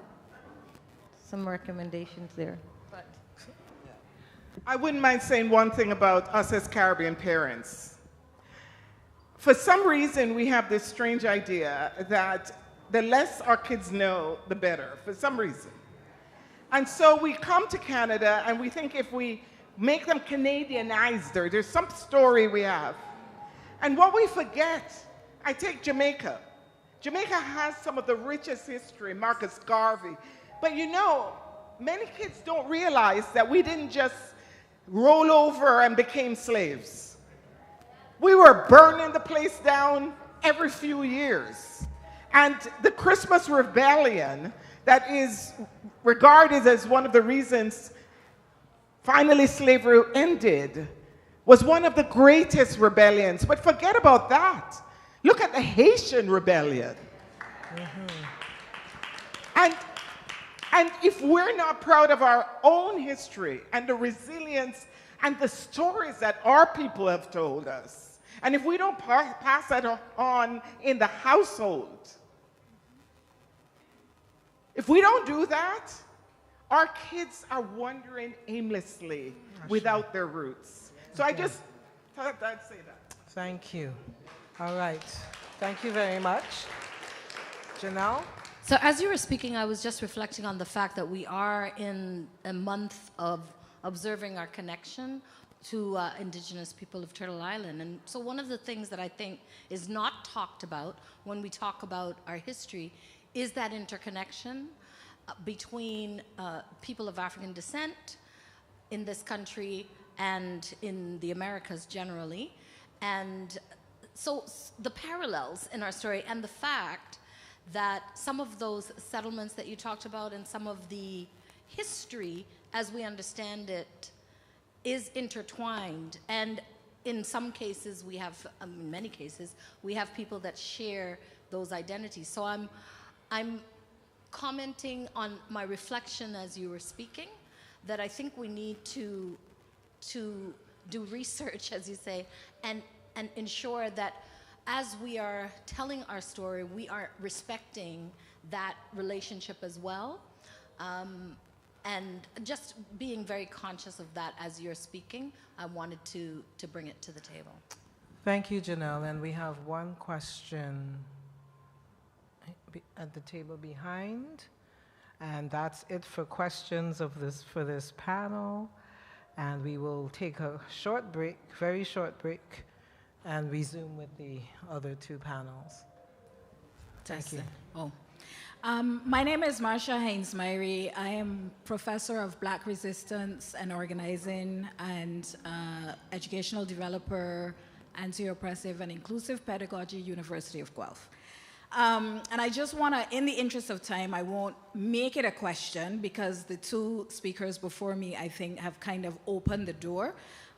We have a minor in Black Canadian Studies at the University of Guelph, but the students don't feel safe enough, and some of them don't have the permission of their parents to engage. And so I really want to underline that piece about how can we work with parents to help them to understand the importance and then to create this space for their students to engage. Because the students want to engage, but at the end of the day, if mommy and daddy are paying the bills and they are still uncomfortable, then, you know, it's a whole thing. Okay. So I just want to underline that piece. Thank you very much. And again, another round of applause for this panel. And we're going to transition quickly. Thank you very much again. We're going to transition quickly into a little wellness break for about 5 minutes. And so I'm going to invite Charmaine Headley to come forward. I'm here. Yeah, I can't do mic and move. Well, just introduce. Okay. Hi, everyone. Can you hear me? Yes. All right. So my name is Charmaine Headley, as you heard. And so we're going to do a wellness break. And I don't like mics. I think my voice carries. And I have to move as well. So for online viewers, hi. Okay, so you can sit, or those who are able, please stand. And so what I'm doing is I've taken some moments that I heard around the ideas of our curriculum within the school system, and so we'll do that in movement. Simple. Okay. And I don't have much time. Is the timer on? Okay. Starting now. Starting now. All right, 5 minutes. So I think I'm going to start with salt.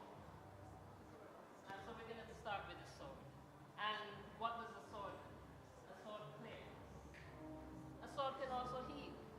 So, yeah. So I'm talking, but it's more about the movement. Okay. So the sword. So we're going to clear, and we're going to bring it around. One more time. We're going to clear, and we're going to bring it around. So those who are seated, Deb, can you come grab a chair there for me, please? Grab a chair so you can do the seated part. So those who are seated, you can still clear. And instead of going all the way around, you're going to bring it around in front of you and go again and around. Okay? So that's number one. Don't forget the sword.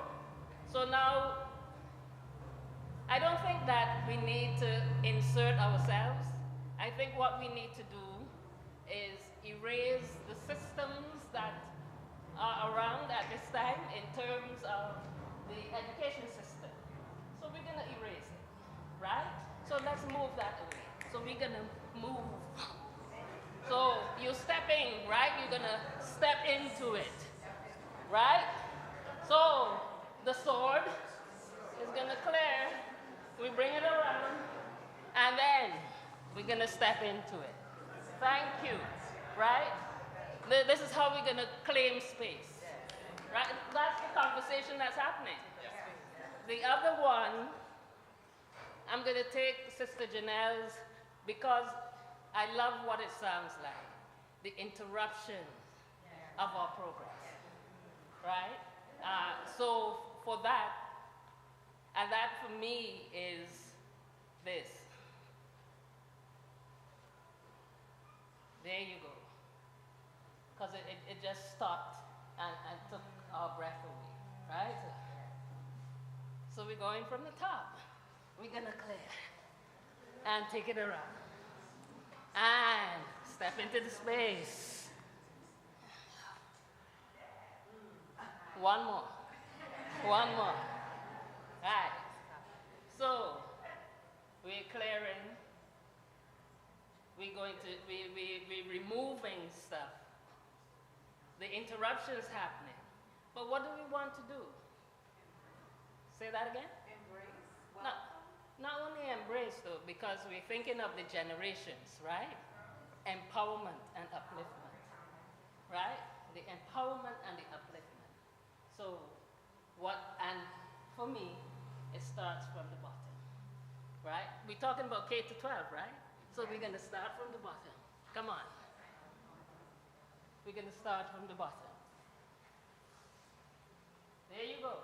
So now, I'm going to do it once with you, and then you do it by yourself. Let's go. From the top, and there. And bring it around. Step into the space.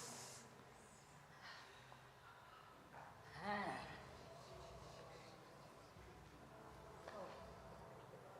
all over you. You want it all over. Now, can I see that, please? One more time.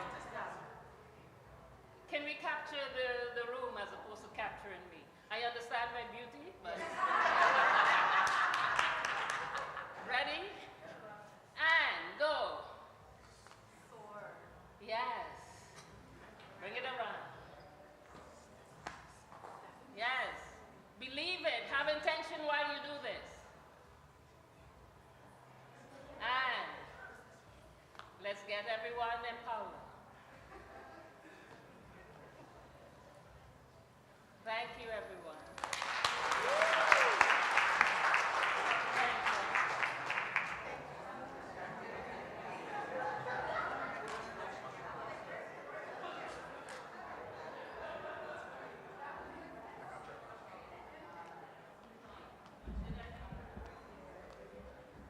Careful, it's very loud.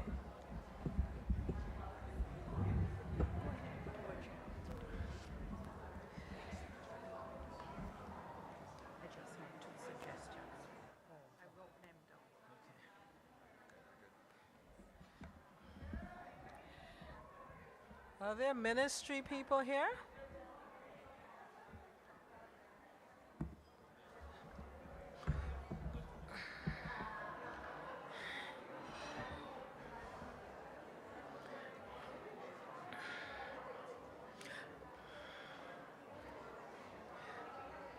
Wow.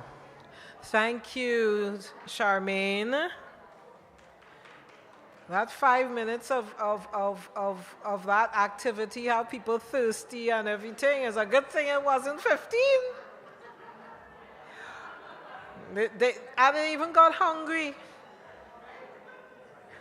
All right, we are going to move right along because the hour is not on our side. So, Ago. Ago. Can we get everybody back to their seats? We're ready to resume with the next panel immédiatement. On va commencer maintenant.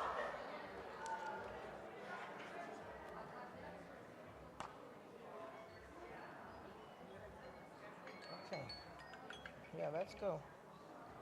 So now we are bringing up to the stage the next panel. Sarah.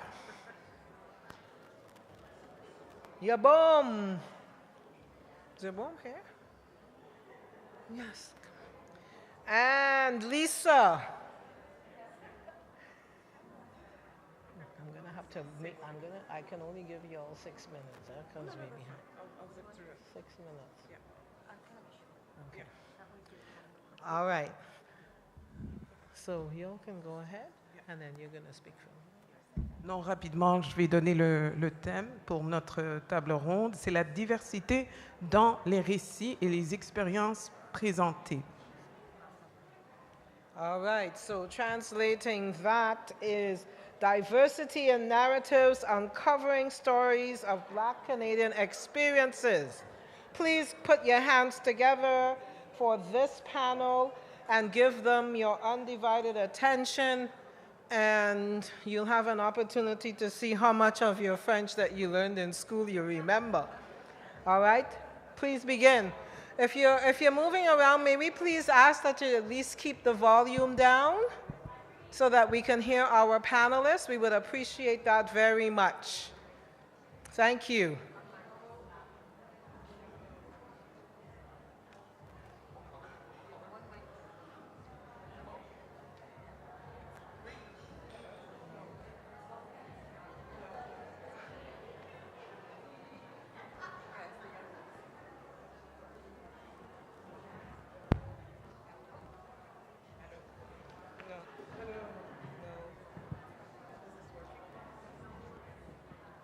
Hello, yes. Bon, alors ce micro marche. Bonsoir. Bonsoir. Je vais commencer en français. Je viens du Québec. Je viens de Gatineau, Québec. C'est dans la région de la capitale nationale. Attends un instant. Attends un Et, instant. Charlotte, attends. Excuse me. Please, please, please give the panelists the courtesy of listening, because it's really important. We want you all to hear all of that which is about to be said. So please, there will be opportunity to network and chat as soon as we finished here. So please give them your undivided attention. Thank you. And don't worry, it's not all going to be in French. Yes. I'm just going to start in French because in Quebec, that's how we do things. Bon, alors, en tout cas, je vais continuer là. Donc, pour moi, c'est très important que les élèves, qu'on présente aux élèves une diversité de récits concernant les migrations et les expériences des Noirs au Canada. Comme ça, on ne va pas tomber dans la facilité des stéréotypes, des portraits unidimensionnels des communautés qui vont contribuer aux préjugés des élèves. So it's important to provide students with diverse narratives about Black migrations, like what Natasha, Dr. Henry Dixon was talking about, Black migrations, the different experiences, because even in one particular migration, you have multiple experiences. Not all of them are descendants of enslaved people. Not everybody experienced the enslavement the same way. There were different social statuses. Women had one experience, men had another experience, etc., etc. And for me, it's also important to highlight the intersectionality of these experiences, okay? The experiences and the contributions. So, for example, I'm going to be using examples from my home region, which is the National Capital Region of Canada. So in our work with Black History Ottawa, because I'm coming at this from someone who works with a Black Historical Society and does this Black Canadian history promotion year-round, we have Herbert Brown Sr. Herbert Brown Sr., the founder of Brown's Cleaners. A lot of even Ottawans are not aware that this was a Jamaican man who came to Canada having enlisted with the Canadian Army in World War II. And he came to the National Capital Region. He settled there after he was done his military service. He started several businesses, including a dry cleaning business. Where the intersectionality comes in a story like that is that he was one of the sort of founding members of the Caribbean community of that time. Remember, this is late 40s, early 50s.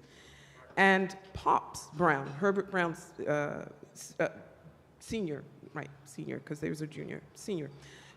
He was one of the main people who would welcome the West Indian domestics who would arrive via the train station, a lot of them having come from Toronto, Montreal, and other places, to Ottawa to work for different well-known, well-established white families. And that particular family, the Browns, the reason why they would be an interesting narrative is to also reinforce the idea of community, how Black people build community. As soon as new Caribbean people would come in, they were sent to the Browns. The Browns would tell them all, you know, the ins and outs, where to go, what to do, etc., help them out, help them get settled. And in many, many cases, these young women of the West Indian domestic scheme, he would step in as the father, the giveaway father, at their weddings. And Mrs. Brown, Estelle Brown, was the person who made their wedding gowns. And this was a known thing for several generations. So you have several narratives. You have the West Indian patriots who signed up to fight with Canadians during World War II, and then you have the West Indian domestic scheme that coincide. You also have the Caribbean migration of the 40s, the 30s, 40s. Un autre exemple d'un récit qui vaut la peine, qui est peu connu et qui vaut la peine vraiment d'être mis en lumière dans le cursus, c'est l'histoire de Myrta Lapierre. Myrta Lapierre, qui est arrivée d'Haïti à l'âge de 19 ans, dans les années 50. So there again, you can be talking about what was happening in Haiti at the time with, I think it was Papa Doc at the time, and you know, the situation in Haiti, and also the fact that with all of the independence movements in the Caribbean and Africa, there were a lot of Caribbeans coming to Canada to study. She came to study nursing, and she turned out to be the first Black Francophone woman to graduate from the University of Ottawa School of Nursing. She went on to have a very successful career in nursing and teaching. She was a professor of nursing.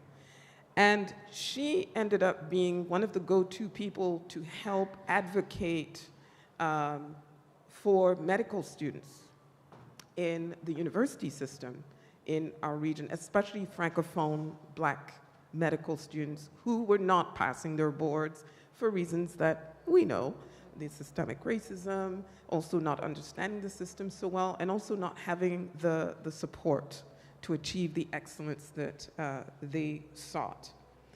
And so narratives like this, there are many others. There are, in our nation's capital, there are descendants of the Colored Hockey League, of the Maritimes, for example. We have a small African Nova Scotian community in Ottawa, believe it or not, and during Black History Month is an opportunity for us to, get them into the classrooms, to complement whatever is being taught, so that the kids have a living, breathing example. You know, we have a daughter, Hazel Lucas is the daughter of someone who played in that league. We have people like Ewart Walters, the founder of the Spectrum, Dr. Horace Alexis, who came from Trinidad and Tobago in the 60s, who ended up creating a scholarship fund to help university-bound students achieve their dreams. And just to close up my little presentation here, a lot of these people are highlighted in an initiative that Black History Ottawa created, which is the tour. We have a bus tour now. This is inspired by what we saw happening here in Toronto. So what we do is go from place to place, and then we identify a Black figure with a particular building or place, whether it's the War Memorial, we talk about Walter Peters, Stephen Blizzard, the No. 2 Construction Battalion, etc. We go to the Supreme Court, we talk about Justice Julius Isaac, the first Black Chief Justice of the Federal Court. Obviously, we go to Rideau Hall, we go to the Belvedere, the Lookout, etc., etc. So, my recommendations, yes. Just so, one, please. Yeah. So, whatever the grade, there has to be a way that the narratives are accurately grounded in the historical context and also in a continuum of Black experience. I meet too many newcomer kids who get the impression that, you know, the Black presence sort of dates from their parent or uncle so-and-so who was there 20 years ago. No, there's a continuum. And that this continuum is also anchored in the national narrative. It's not Black people sort of thrown out there. Thank also, you, Sarah. Just real quick, the emphasis on local narratives to bring the knowledge closer to kids, and also knowledgeable heritage groups, not just Black History Ottawa, but Kathy Grant is here with Blacks in the military. We have Bernice Carnegie with Black hockey history. Sylvia Paris Drummond is here. People like that, they should really be intensely consulted to ensure the accuracy, because it's one thing to present narratives, but are they accurate, or are they a romanticized version of these experiences? Thanks. Thank you very much. And so, Lisa, Sarah used up 2.5 of your minutes. Okay. I'll go fast. You know I'm joking, right? Fast as possible. Okay. Well, you know what? It's not that we haven't sought an inclusive curriculum in our educational institutions, and I'm talking about preschool to post-secondary. We've also always understood the power of knowledge, education, and generational transference of our stories of old, and certainly the ones that shape us now, as you just mentioned. But truth be told, there has always been that other side, that barrier, the suppression of a fulsome narrative that is made for us, by us, as we said earlier, that would include trailblazers, that would include individuals and people who have made invaluable contributions to society as a whole. But there has always been that, and it's maybe the elephant in the room, but there has always been that significant generational barrier. Some people just talked about it, where our parents don't transfer our true selves, not stories. These stories of our true selves, our traditions, our heritage that has led us to come from whence we came to now. There's been segregation. Remember the changing of the school Ryerson? It's now called Toronto Metropolitan University. Edgerton Ryerson also is the name of a school that I taught African heritage at. He was also when he was a superintendent or something equivalent to that, denied the desegregation of schools. He did not agree, and had many that agreed with him, that Black, Indigenous, Jews, which of course are Black as well, could not be integrated in a school system.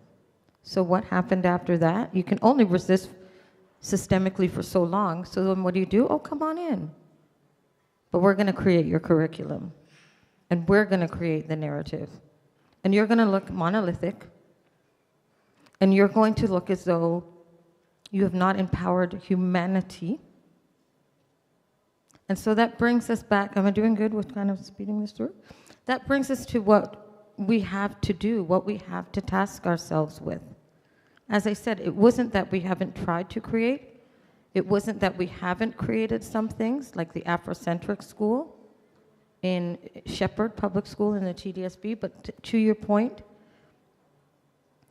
we have to be able to see the other pieces, and one of them is funding. The Ministry of Education in every single province has a mandated mission of inclusivity. So we're not to ask. We need to go to the lobbying meetings. We need to make our presence felt. And we need to talk about, I'm going to give you just a few examples. This program that I'm a part of, that I'm sticking to my notes. Remember I said that we have not done something? This program has been around since 1977 because Black parents in Toronto wanted inclusive curriculum, and they wanted their children to see themselves. It's called the African Heritage Program. It used to be called the Black Heritage Program. Started in 1977, and I just got notice today. And I believe, actually, this is a sign of power for me. I just was told that the class that I have has closed. So that means right now, and please take this flyer, I didn't bring enough, there are no more African heritage programs in the TDSB. So before I came, probably why I lost my phone, I did some calling because I wanted to have an answer for you. I was told Black parents have no interest. We don't have interest. So why is that said? Perhaps it's because we are not lobbying enough. We are not creating spaces enough. I actually don't think that's true. I think that one of the things that stems out of this is we can now together, you can contact me and find out how we can get classes in North, South, East, and West of Toronto and Peel. But I'll say this. We are resilient. There are BSAs and PSAs. How many of you know what a BSA is or a PSA? Black Students Associations, Black Parents Association. I sit on one of them, and boy, when I come into the school, I once heard a teacher say, oh, don't mess with her child. She is the chair of the Black Parents Association. I said, don't mess with any child, because I'm a parent. And you don't have the right to do this because, as far as I know, education and inclusion is a right. It is not a privilege. So we have to ask our schools, whether you're granny, auntie, uncle, whomever, do you have a BSA? Do you have a PSA? Or BPA? How can I help you establish one?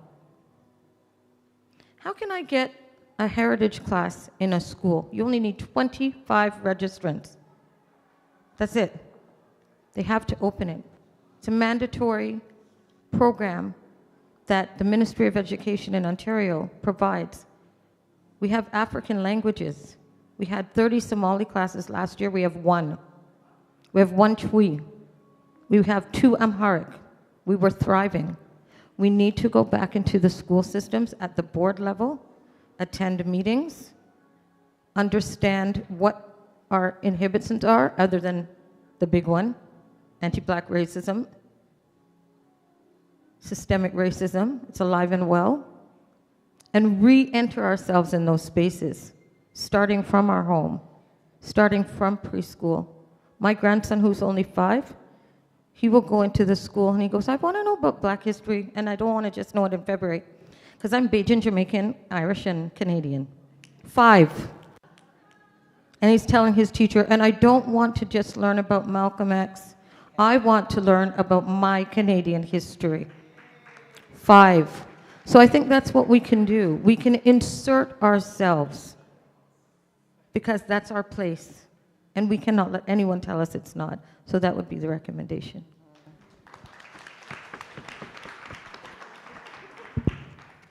Thank you. Thank you so much. Just pass the mic. There you go. Good evening, everyone. And thank you so much to my fellow panelists. I am just already fired up by everything you had to say. I'm going to pick up 2 threads and hopefully build from there. Sarah, loved that you started right out with saying that the intersectionality within our experiences need to be better uplifted in terms of our identities and histories. And Lisa, in everything you just said, for me, it is because perhaps we are not continuing to insist on the diversity of our narratives being visible, that we're starting to see, you know, the pullback from even what we've already achieved in curriculum, whether here or across the country, because the excuse of there's not enough interest from community can be used to defund those programs that already showed some diversity from our provinces. So my proposition is that we must insist that a new curriculum absolutely makes the diversities within Black identities visible in every way through K-12, but also in post-secondary, as my colleague from Simon Fraser University and BC, June Francis, just mentioned earlier. This is critical in every way. It's critical for policy. It's critical for how Black community is supported to thrive across this country in every way. And to bring this to life, I'm going to share 2 experiences with you.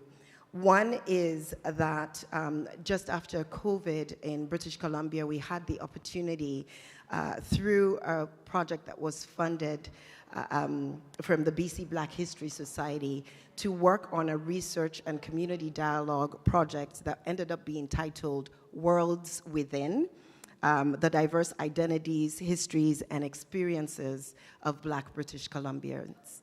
I had the honor of being part of that project in terms of writing the foreword for a researcher, Alice Muragi, who did a fantastic job engaging 162 Black community members from diverse sectors, identities, etc.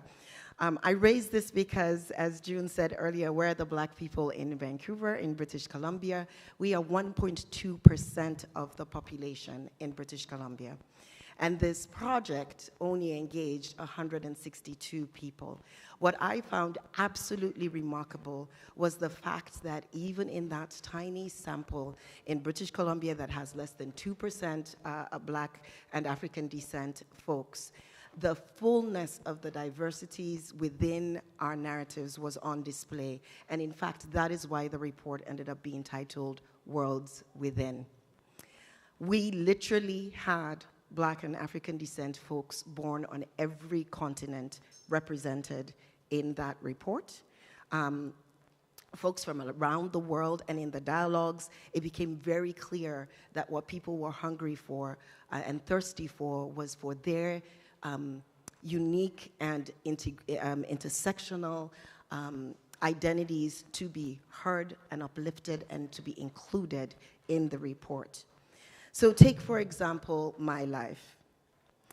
I was born in Germany, grew up in Sierra Leone, which is the country of my parents' heritage, and came to Canada as a privately sponsored refugee and immigrant because I have 3 Canadian-born siblings who were born here when my parents, my mother is in the room, studied here in the 60s when my father came on a scholarship to study at the University of Alberta, and my mother also studied and worked here at that time. When I arrived at Vancouver International Airport, there literally was no box that I could fit in. The singular narratives of Black folk that had been embedded into how Black immigrants and refugees were treated, supported, etc., did not fit. There was a translator who I don't know what they were going to translate, because I was coming in from Sierra Leone, a former British colony, in which English was the official language. In which, when I arrived in Sierra Leone and went to the best schools, the previously colonial schools that only allowed certain identities and were missionary schools by the time, were funded from previous missions when we arrived in Sierra Leone, did not allow us to speak any of the local languages in school.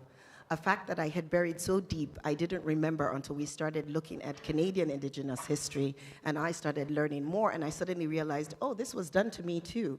I literally, if I spoke Creole or Timni in school in any way, shape, or form, had to wear a black button and walk around with a black button.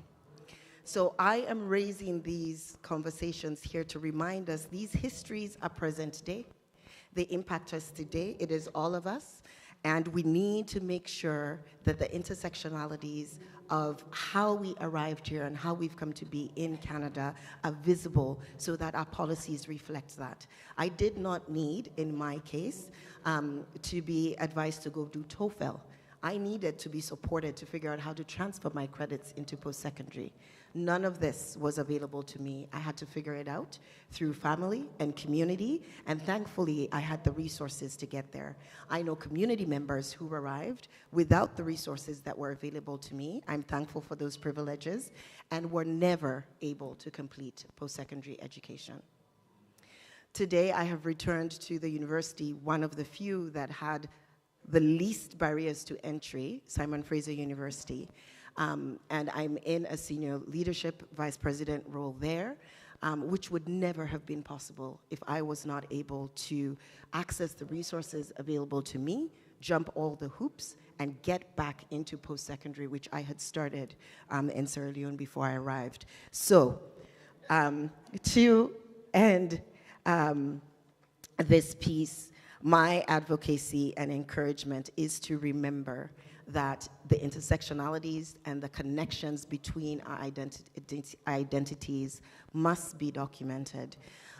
Because with all of that I have just said, while I come from a Timni ethnicity with a mother that also has Fulani heritage, which is a multiracial Black identity that predates any of the slave trades, including the trans-Saharan one, my last name is Gilpin Jackson, because I am married to someone that's from the groups that returned to Freetown, Sierra Leone, from the previously enslaved and repatriated peoples, including for those that left Nova Scotia. So we often say that if he is in fact from that Nova Scotian group by descent, then I am not an immigrant, and he is not an immigrant. We are a boomerang. So think about that.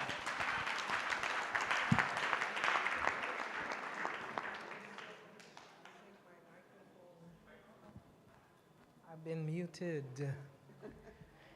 All right, wonderful. 2 questions, please. One over there. Going once, going twice. And Bernice, oh, hi. Didn't see you back there. There's a question on this to your left first. Lady standing. Thank you. All right, I'm coming. Good evening, everyone. Today, my name is Onye Isaac, and originally from Nigeria. Such an honor to be here. I was one of the honorees 2 years ago. I came here, and it has been so insightful from all the wisdom that has been shared. But my main goal coming here is I have 2 kids, a 7 and a 4-year-old. And they go to a Christian private school in Oakville. So you can already tell the demographic of people in that kind of school. So my question is, and my goal was to come here to learn how can we incorporate Black History Month in that school. Just start from the basic. Not just that, because my son came home and he's like, why are all my friends peach and I'm brown? And those kind of questions are starting to come up. And myself and a group of other ladies that also have brown kids decided that we want to start having conversation around Black History Week. So my question is, with all this information I've gathered, is there any funding in place that could support something as grassroots as what we're trying to achieve in my son's school?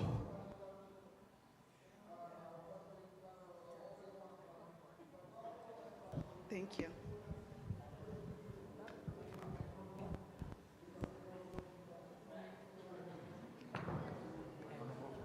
He's coming to you. Just put it on, Mike. Put it on there.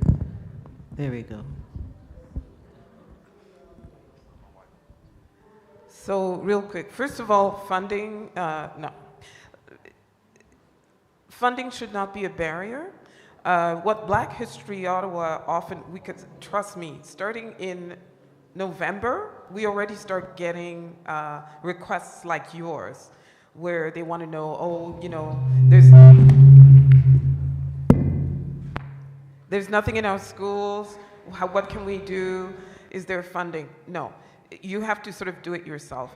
The good news is, compared to when Black History Ottawa was started in 1986, there are many resources that you can find online, many, many, many, and you can put together, you just need to figure out what it is you want to focus on. And it doesn't have to be in February, it doesn't have to be during Black History Month. So Kathy Grant, who is right over there, and myself, work on a project about Blacks in Canada's military. And we have cenotaphs and military, monuments, etc. November 11th, you barely see Black people, right? Which is why her father started the laying of the wreath on behalf of Black veterans nationally. That's what happens at the national ceremony on TV, so kids like yours can actually see some Black people laying a wreath and ask themselves, why? And then you can go online and go to the veterans, the veterans, they still call it Veterans Affairs website. And on there, we have a whole bunch of videos with veterans, most of them unfortunately have passed away, who are talking in the first person about their experience in English or French. Well, it's translated into French. So you can do things like that. Look for the online resources with lots of visuals. Obviously, you have to do the research yourself ahead of time to sort of, filter out what you think your kids might not be ready to absorb yet or whatever. The Government of Canada also has stamps. There are commemorative stamps every year on different figures in Black Canadian history. You can use that as a jumping off point for conversations with your kids in your group. So you don't money, no, that shouldn't be the starting point.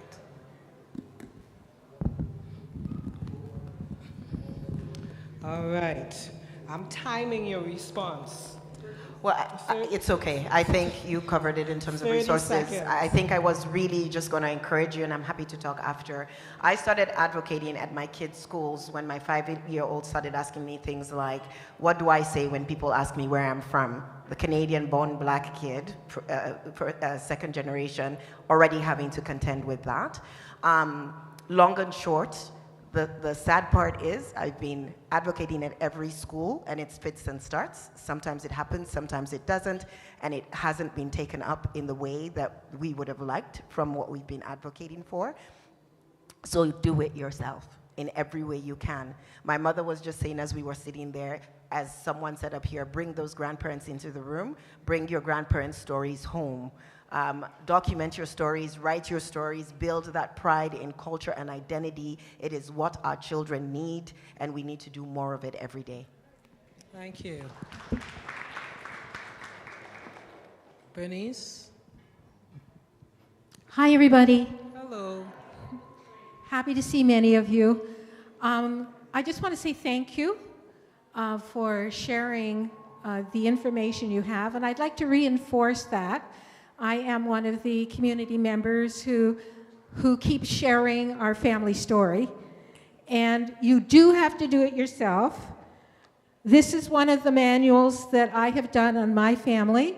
I also have another one, and although it was suggested I should write a book, I actually have been putting these on my website so that you can get 5 generations of our family and our history and what they've done. And I'd like to say that I have artifacts from 1870 in our family. And I have documents that I scanned in to these books from the early 1900s that are originals. And so it's up to each one of us to make sure that we go to our grandparents now, go to our parents now, and get that information and to actually write it down. And so when I go into schools and I talk to young people, I encourage them all to make sure that they talk to their family and get those pictures. So I actually even have pictures of my great-grandfather who was born into slavery, and I have his family, and I'm now working on that journal because I know my family doesn't know I have all that information. Thank you. So go and do it. Thank you. Do it now. Thank you so much. Thank you so much. Sorry if I can just... And this gentleman here is... Oh, hi, I'm Andy Filipovich. I'm with the Peel District School Board. I'm a teacher with them. So listen, we are already the ones that know what's going on. But this gentleman came here because he saw something online and said, I want to know more. He's a history teacher. How do we get more history teachers like him in this room to make a difference? Thank you for coming. That's another symposium. So thank you very much. And thank you to our panelists, our esteemed panelists, for your contributions. And as we move right along in this program, we would like to, Yabom, you can stay, I guess. Yabom, Amma, and Karen Hudson.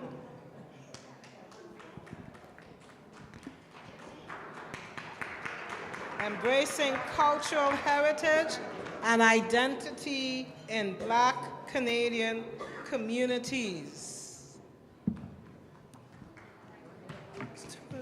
Sarah? Sarah? Sarah? Est-ce que tu peux dire quelques mots?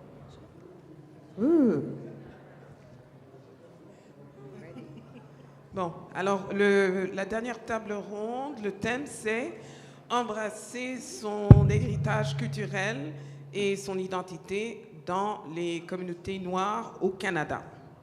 Donc, question identitaire. Thank you. All right.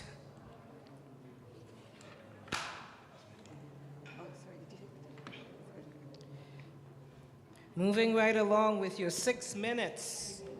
Wow, we're going down low. Yes, well. The last. That's all right, I got you. I believe the architect would agree that I am doing my job. You are. My volunteer job. You are. Keeping us on track. You are. We're going to keep on track. And since we were the inventors of this, what we believe to be a Eurocentric construct of time, I will tell you that it is not the case. You're right. And so... I'm on. You're on. All right. So I've been waiting to hear you. Pardon me? I've been waiting to hear you. Okay, thank you. All right, so good evening, everyone. Karen Hudson, I'm from the East, Nova Scotia. Very proud of where I come from. And so the topic tonight is embracing culture, heritage, and identity in Black Canadian communities. I'm just going to say this little quote very briefly from Audre Lorde. She says, "We do not live single-issue lives. The story of people of African ancestry in Nova Scotia is rich and beautiful, unique and distinct. And so when I think of the migration of ancestors, they came as self-liberated individuals who had demonstrated loyalty to a government that did not fulfill its promises of land and freedom. And our ancestors were courageous, they were determined, they were gifted, they were talented, and resourceful. I think about Matthew DaCosta, the French interpreter for the First Nations people. I think of the Black planters, the Black loyalists, the Maroons, the refugees of War of 1812, and the Caribbean migration folks as well. And these people were committed to community. A community, I guess I'm in competition with the folks over there, but that's okay. A community, right, my moderator? A community that was founded on strength and faith and the shoulders of each other. And even when others did not believe in their strength, they still persevered, given their adversities and lack of. Our communities were built on a foundation. We have 52 historical Black communities of Nova Scotia. They were not seen in the same vein for its leadership, its character, and strength. But it was built on faith and love and joy and endurance. And our community has culture currency and generational wisdom. So not telling the truth keeps us in a cycle of. So we must tell the truth. We must present the information. And you heard that earlier in 1, 2, and 3. Our curriculum must be reflective and show the true history of our place and location. Our children deserve to understand who they are. They understand in terms of their identity, their self-awareness, their self-confidence. This would also give them pride in who they are. This will allow our children to walk with others who have experienced the same journey and feel good of themselves. So I think of the community of Preston. Where I'm from, I feel proud to be recognized as a resident of the Preston area from Cherrybrook Lake Loon. I think of Afriville, and I feel the strength and the power of the land that was stolen and the individuals who fought and continue to fight for this recognition. In the curriculum, we must pay attention to what is being said, how it is being presented, and what is not told. The truth must be part of our curriculum. So there's nothing wrong with us, only that our story has not been told. The story of Nova Scotia Black community is built on, I said it earlier, hope, freedom, love, beauty, joy, and the goal towards better for its people. It was built without government assistance, and you heard that already. We were not in the same starting line as other areas. We did not have the same proper education because it was not designed for us. Our history is full of wonderful accomplishments and achievements, yet it was not told. I keep saying this over because a curriculum cannot be an erasure of people of African ancestry or the invisibility of its spatial histories. The curriculum must be history rooted in community, but not mirrored by the system that did not want us, did not value us, did not value our stories and our uniqueness. A system that needs to challenge the invisibility and allow people of African ancestry to see themselves reflected. Here's my recommendation, moderator. The late Asa Hilliard III speaks about mummification and the bankrupt of value, culture and leadership and education. And even though we may not receive our full worth, we're still standing. So we must speak about our traditions, ones that express that joy and that freedom and knowledge and that culture wealth, that generational knowledge. It is necessary to change the cultural landscape and move towards a more equitable society. But our children need to feel a sense of belonging. We need to know their story so that they can embrace and elevate each other, becoming the agents of change. We must build a collective history so that our children believe in their value, so that they understand that communities have character through their struggle.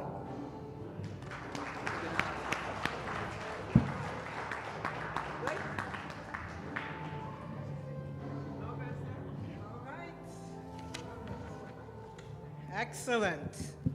You still had a whole minute left. On to the next person.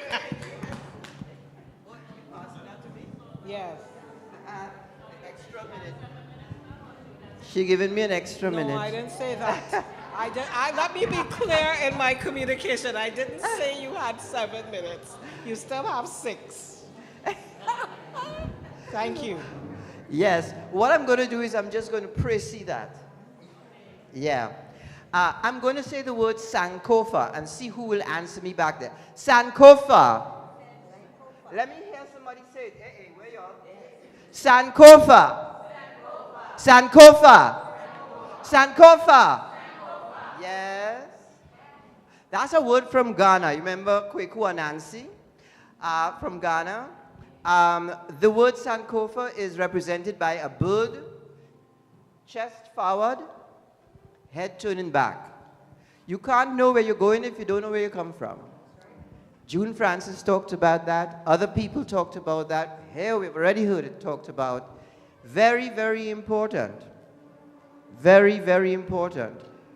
We have got to know where we come from.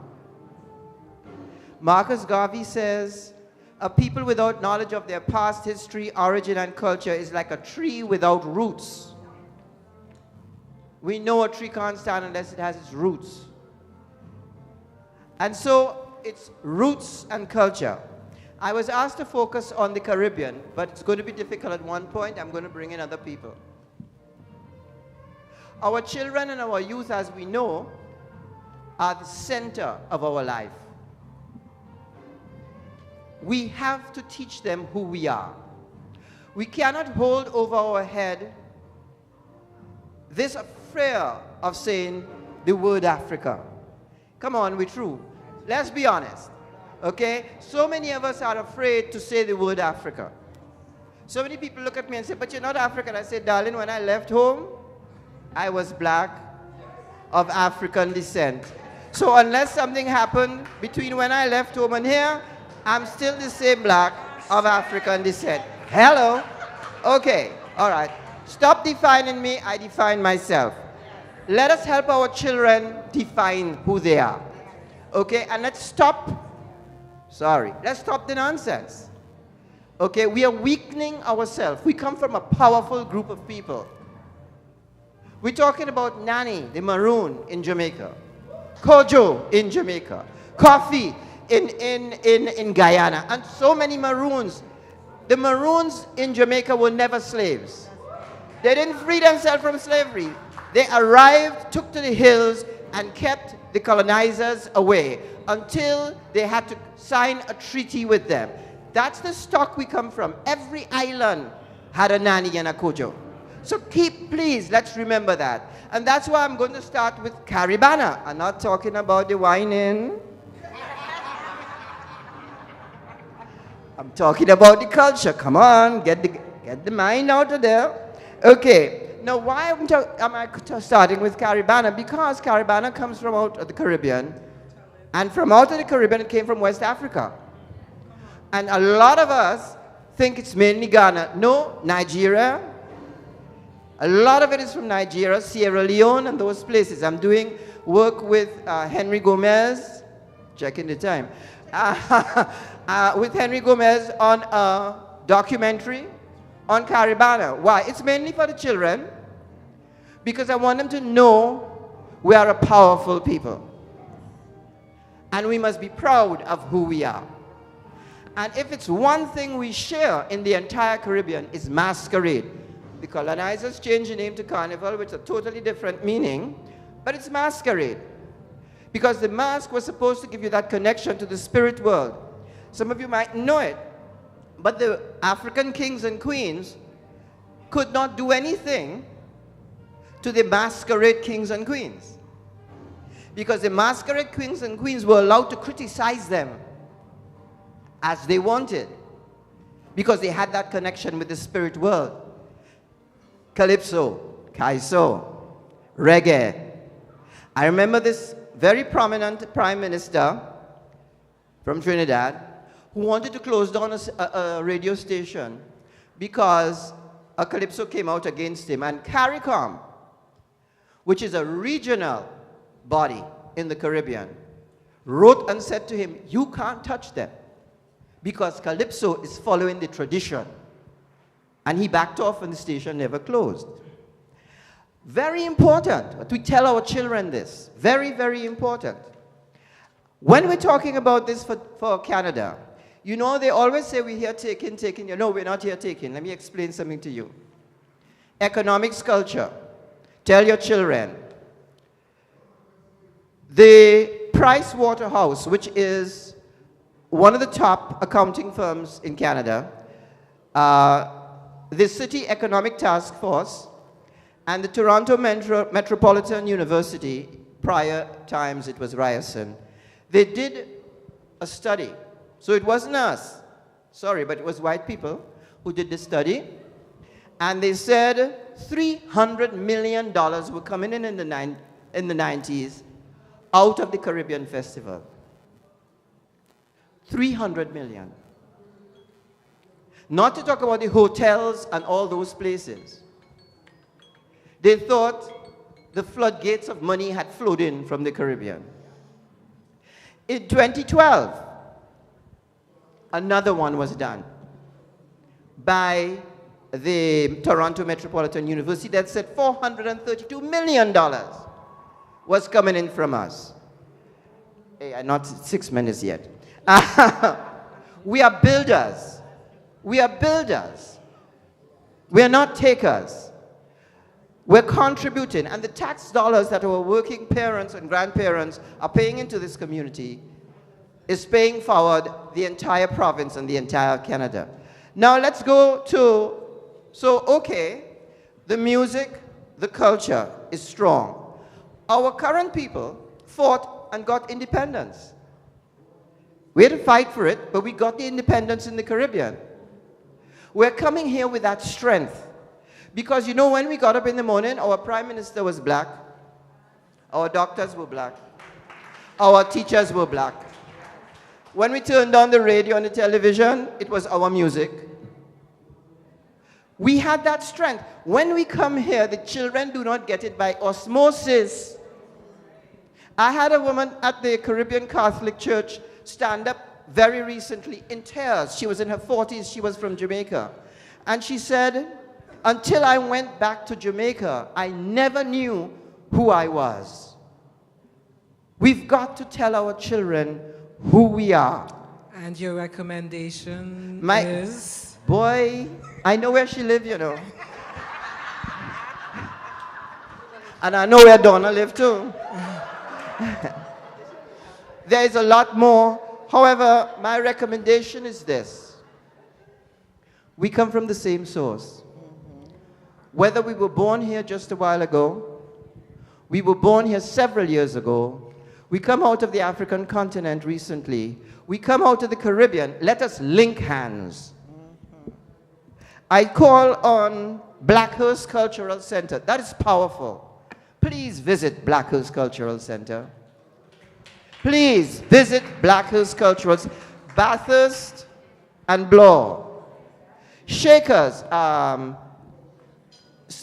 Smith, Mrs. Smith is here, and the other lady sitting next to her. Shakers, I went, it was beautiful. People born here from hundreds of years ago. People just came in and born here. People from the Caribbean, and we're there sharing our stories. We're sharing our stories. We're seniors. Let's do that with the younger ones. Let's have classes for our young parents. Bring them in. Teach them to be proud of who they are. They didn't come here by chance. They don't have that resilience by chance. We got it from somewhere. For God's sakes, let us help our children.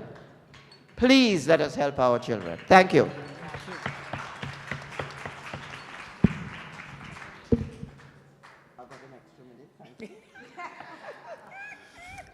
It's a good thing I was raised to respect my elders. My gray hair helps me all the time, you know.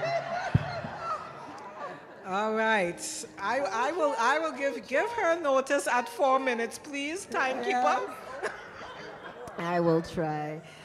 Go ahead. So if we not Sabusai we come out, we no go Sabusai we dey go. That parable has been quoted a few times in this room. That is Creole for if you don't know where you came from, you will never know where you are going.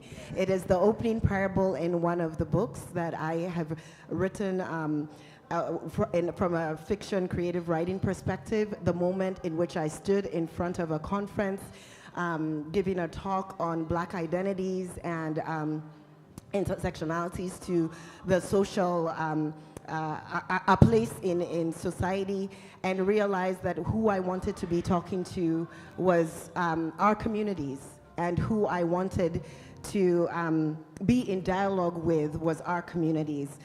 We've talked a lot about books and the importance of documenting our life histories, our genealogies.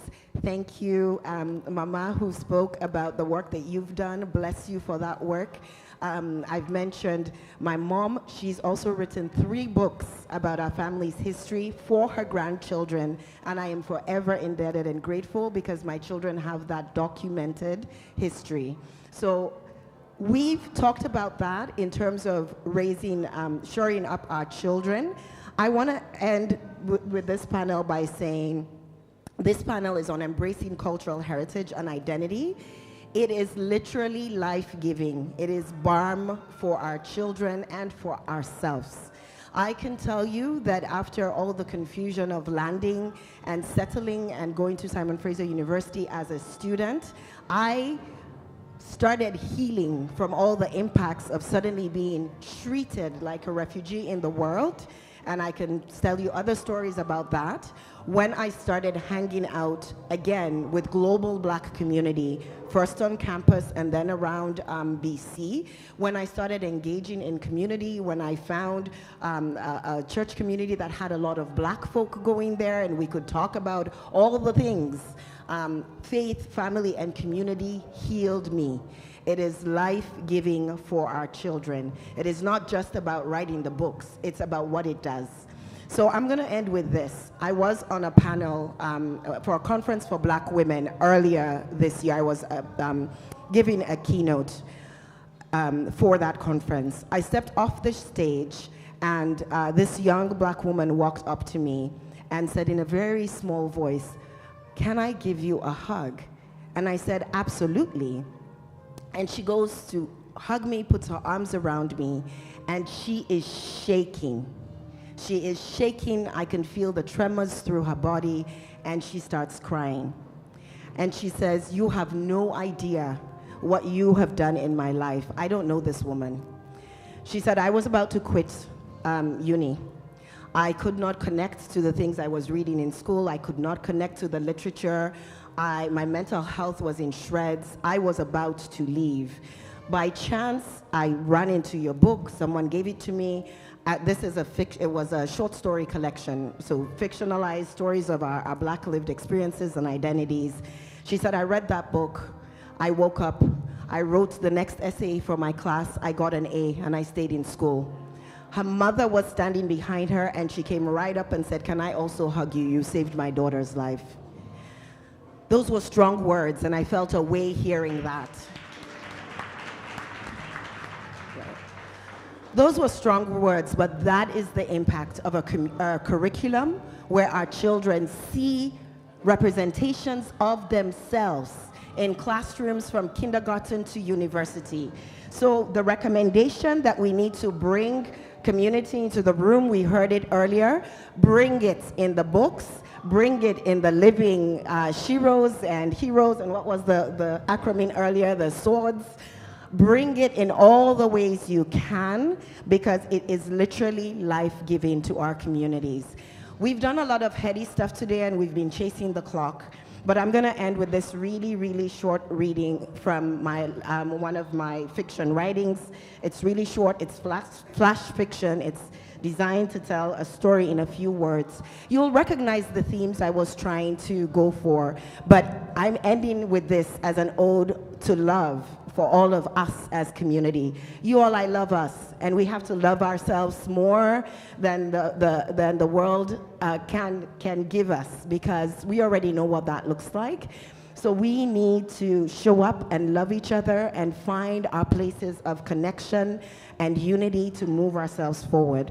So I end with this from my flash fiction connection. It's titled, I Love You. And it goes like this. Mama, yeah? Why do you never tell me you love me? Mama looked at Amina and started to release air through her pouted lips. Just before the hiss flew out, she saw the unsteady bridge between them rocking. Mama saw herself get on the plane to Canada at 16 to accept the scholarship she'd won. She saw her own mama and grandma crying at the airport. They had never told her they love her either. But Mama thought of all their toil to purchase and trade West African textiles from Sierra Leone to China to Dubai, to sell in the open markets in Freetown and Conakry so that they could send her international school fees in time. Then she remembered how she'd chosen jobs to make Amina's life of privilege a reality, from private schools to gymnastics contests to traveling on the national swimming team. She was about to remind Amina of all that and tell her what an ingrate she was. Mama saw the bridge snap in her mind's eye. She faced Amina, looked her square in the eyes, held her shoulders, and said, I love you.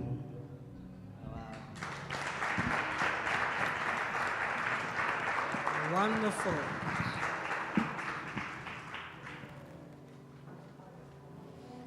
I think this microphone trying to give me a hint. Or this stand. Can I get some assistance, please?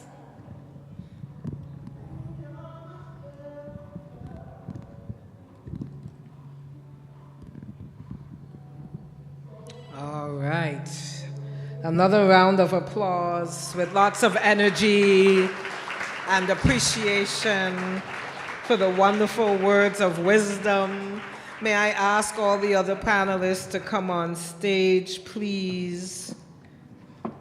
And as they come, we reflect on that which we have learned and heard earlier about the importance of us being engaged and engaging parents in the process, and how we must encourage children to learn through our parents, and that this is a continuum of Black experience, and that there are generational barriers that must be broken. We learned about making Black identities visible from K to 12 and secondary and beyond and post-secondary. We learned about the importance of intersectionalities and days of exploration, and that we are the first educators. These are the women who shared all of this wisdom and knowledge with us. We learned about what is happening on the West Coast in British Columbia, all the way to the East Coast in Nova Scotia, and everywhere in between, including Ottawa and Toronto. We learned about it en anglais et en français. We learned about how important it is that we must stand and sit and commune in solidarity, but we didn't hear about the food part in that conversation, because food is part of education. So we need to understand that as we speak and we talk about community and building community, what we have here this evening is the community that has already started to advance this curriculum based on a recommendation that we must establish a network for ourselves and by ourselves and about us. We learned the importance of doing for ourselves, which means that sometimes we have to go into our own pockets and not rely on the other to help us achieve what is important for us to achieve. That means indirectly we learn about starting a susu for the educational programs. We have learned about the importance of engaging all of community, those who are melanin blessed and including those who are not, because sometimes people may not be of our color but of our kind, so we need to not exclude those who are the allies, because our education has taught us that some of the people who helped us were not necessarily those who looked like us.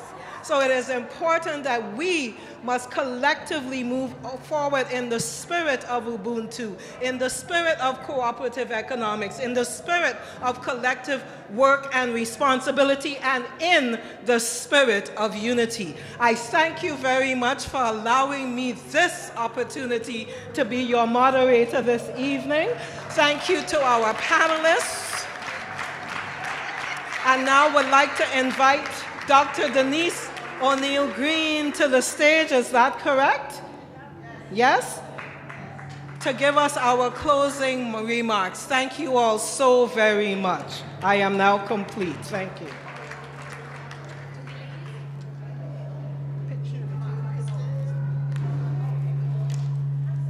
I don't know.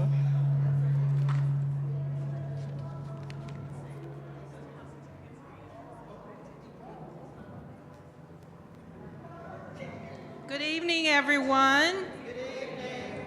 I'm not going to keep you too long, especially our panelists. We're going to give them certificates of appreciation, but I just want to give credit where credit is due in terms of thanks. Again, we want to thank TD Bank, the TD Ready commitment.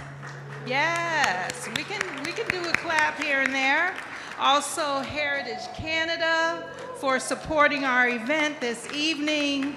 Special thanks and appreciation, obviously, to all of our fabulous panelists and our moderator who closed us out in a special way. We want to thank all the members of the planning committee, the technical support team, and production team. Let's give them a round, please. Oh, thank you, volunteers. Yes, thank you. We need to make sure we give them a whoop-whoop.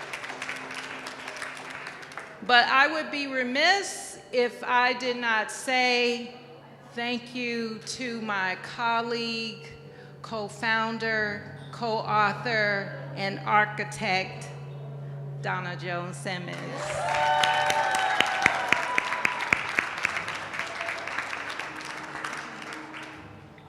Just a few thoughts, given all of what has been said, and a shameless plug for our books, its legacy. These 5 volumes that we have from 2016, 2018, 2020, 2022, and tomorrow the release of 2024, you have the profiles of 500 accomplished Black Canadian women. If you don't have books in your library about us, purchase those 5 books. Give them to libraries, give them to college professors, give them to universities and colleges, and make sure to spread the word.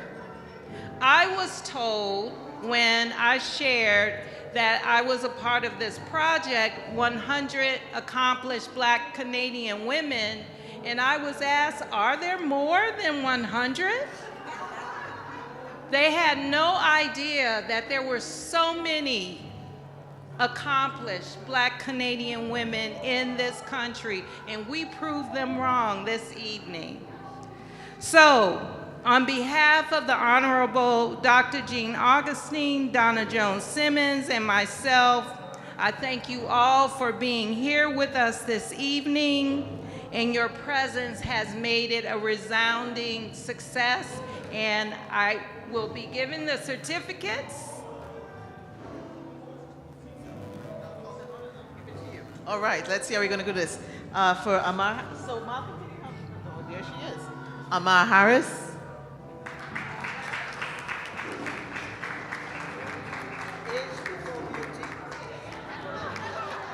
Dr. Camille Logan.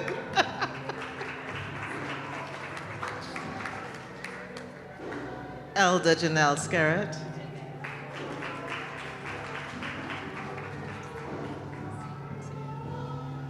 Dr. June Francis.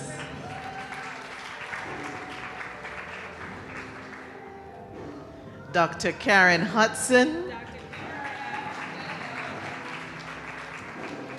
Lisa Skeet. Author Dr. Natasha Henry Dixon. Okay, Sarah Oyengo. Tiki Mercury Clark. Dr. Yvonne Gilbin Jackson. Let us hear it for our panelists. And we have one special one we have left. And Malcolm, can you help Denise off the stage? Because she has to come down to give this one. Wait, Dr. Denise, wait, let him help you down the stage.